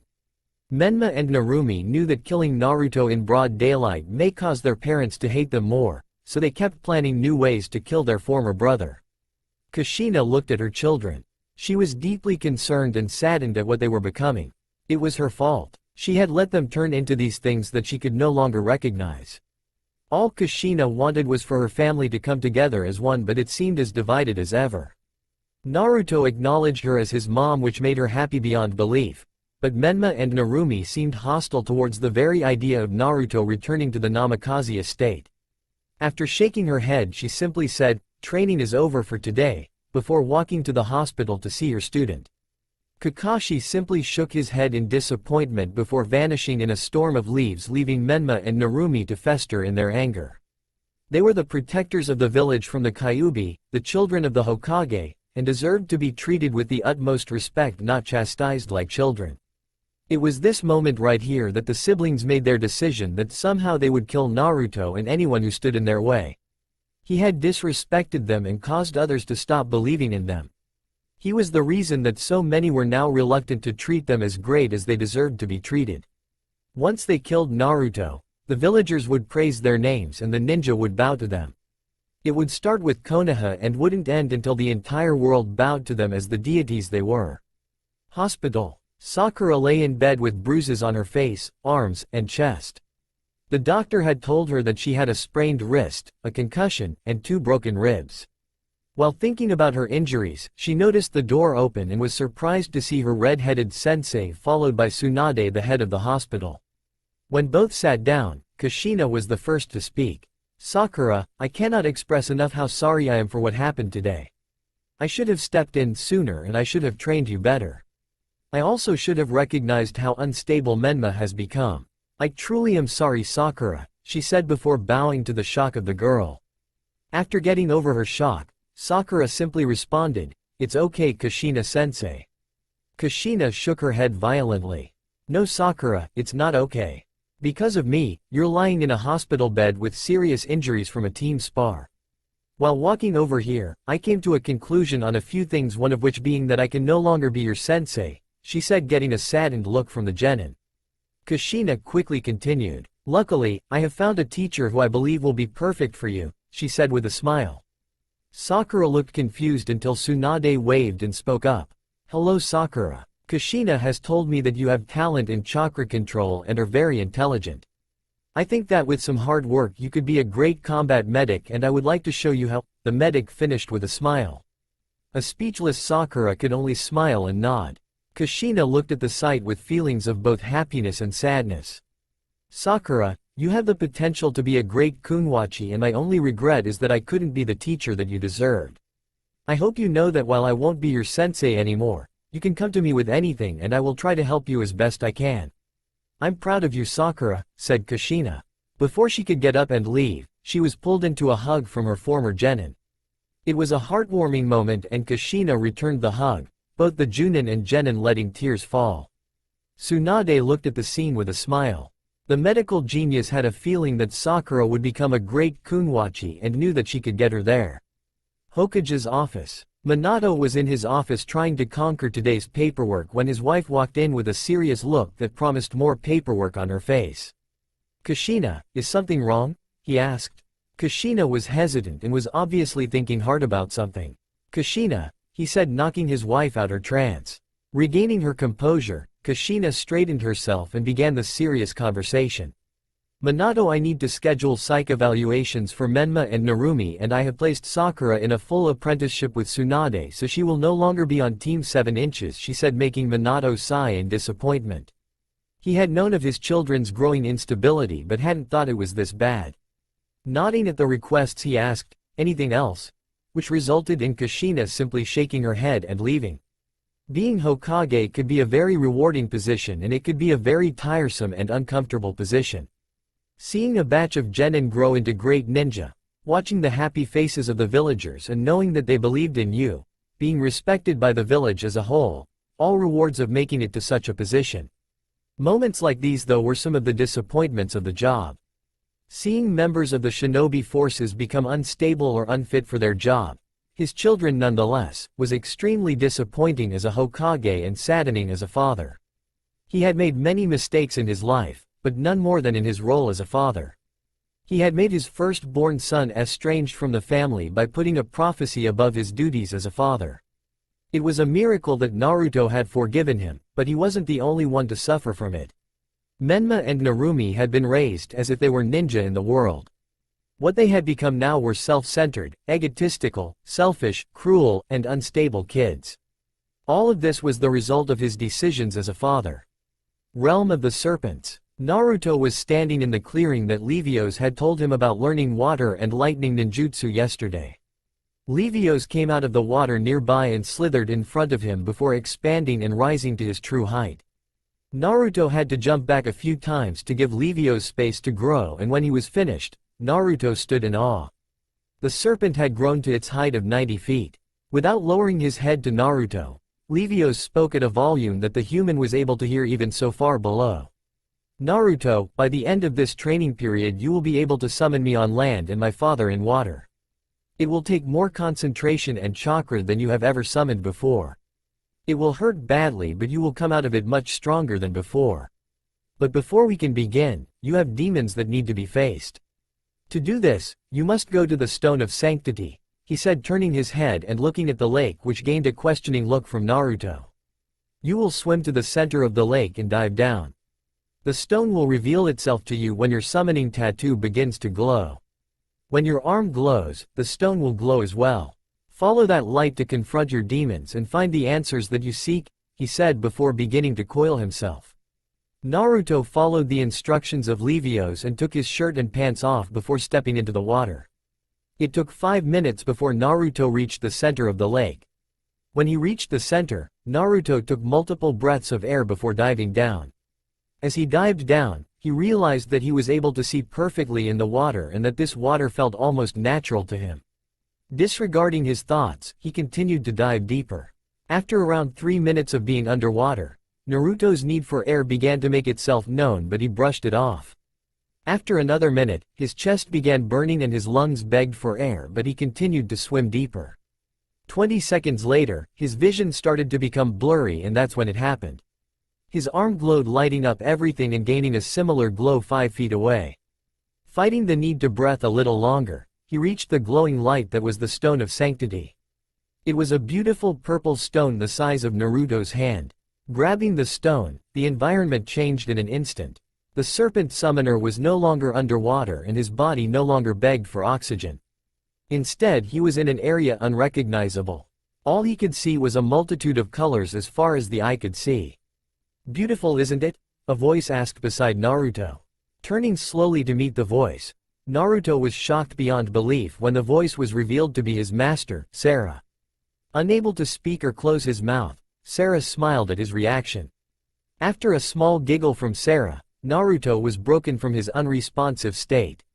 "Am I dead?" he asked, which received a shake of the head from his master. "No, my student, you're not dead. The stone takes all of the experiences and memories of your life into account and brings you face to face with the ones that are holding you back. Apparently I've been causing you some distress, she said with a smile. I need you to tell me everything, Naruto said with a serious look on his face which made the smile fade from Sarah's face. Everything as in what? The stone may know your experiences but I'm kind of dead. I mean I check in from time to time but between poker with the Shodem Hokage and pranks on the other swordsmen, I'm kind of busy, she said with a laugh that quickly ended after seeing the look on Naruto's face. Sorry, bad joke. Okay, so you want to know about the group that Iliel said I was in. They are called the Shinigami's Blade. It's a group of the entire world's greatest swordsmen. They only keep 5 members at a time if memory serves me. I joined because they told me that together we could save the world and keep it safe. Like a fool, I believed that bullshit promise. About a month in, I realized what they were. A group of monsters who wanted to rule the world by fear. They never wanted peace, they wanted servitude. And though I hate to say it, it's possible for them. You see, when I decided to leave, I barely made it out alive. After healing up and staying off their radar, I searched through every country of the elemental nations for a successor because I knew that it was impossible for me to stop them. I had almost given up until you asked me to teach you, she said with a smile. I sensed it from the conviction in your voice and saw it in your eyes. You had the will and determination needed to become my successor and later down the line, the savior of the world. Naruto was shocked. If what Sarah was saying was true, then the world was in an incredible amount of danger. Sarah, if these swordsmen are as powerful as you say, then how can you expect me to stand a chance against them? He asked, which gained a laugh from the blue-haired swordsman. Because Naruto, you will be the greatest swordsman of all of us. You hold the legacy of the most legendary swordsman in all of existence. I told you before my death that you were the 11th in the line of history's strongest swordsmen, each one stronger than the last. You will surpass me, Naruto. You will surpass me and every swordsman in existence, she said with a proud smile. Naruto slightly blushed at the expectations of his teacher. Sarah, is there like a name for this line of swordsmen I'm part of? He asked, which had honestly been a question on his mind since the night he gained his sword. Sarah smiled and replied, nope, which caused Naruto to fall face down. When Naruto sat back up, Sarah looked at him with a serious look. Naruto, there is a scroll that I left in the care of the serpents. It contains the sword techniques of each of our group's swordsmen. Read them, learn them, and reach your full potential. I believe in you, little brother, she said before fading away with a smile. Naruto smiled as well before the light around him began to fade and his surroundings revealed itself. He was in front of the Stone of Sanctity, but it and his tattoo were no longer glowing. Realizing that his time with the stone was up, he swam to the surface. Upon reaching Levios, Naruto spoke loud enough for the serpent to hear. Levios, I am ready to learn both the ways of the serpents and the ways of my past swordsmen. Which gained a slight nod and what looked like a smile from the serpent.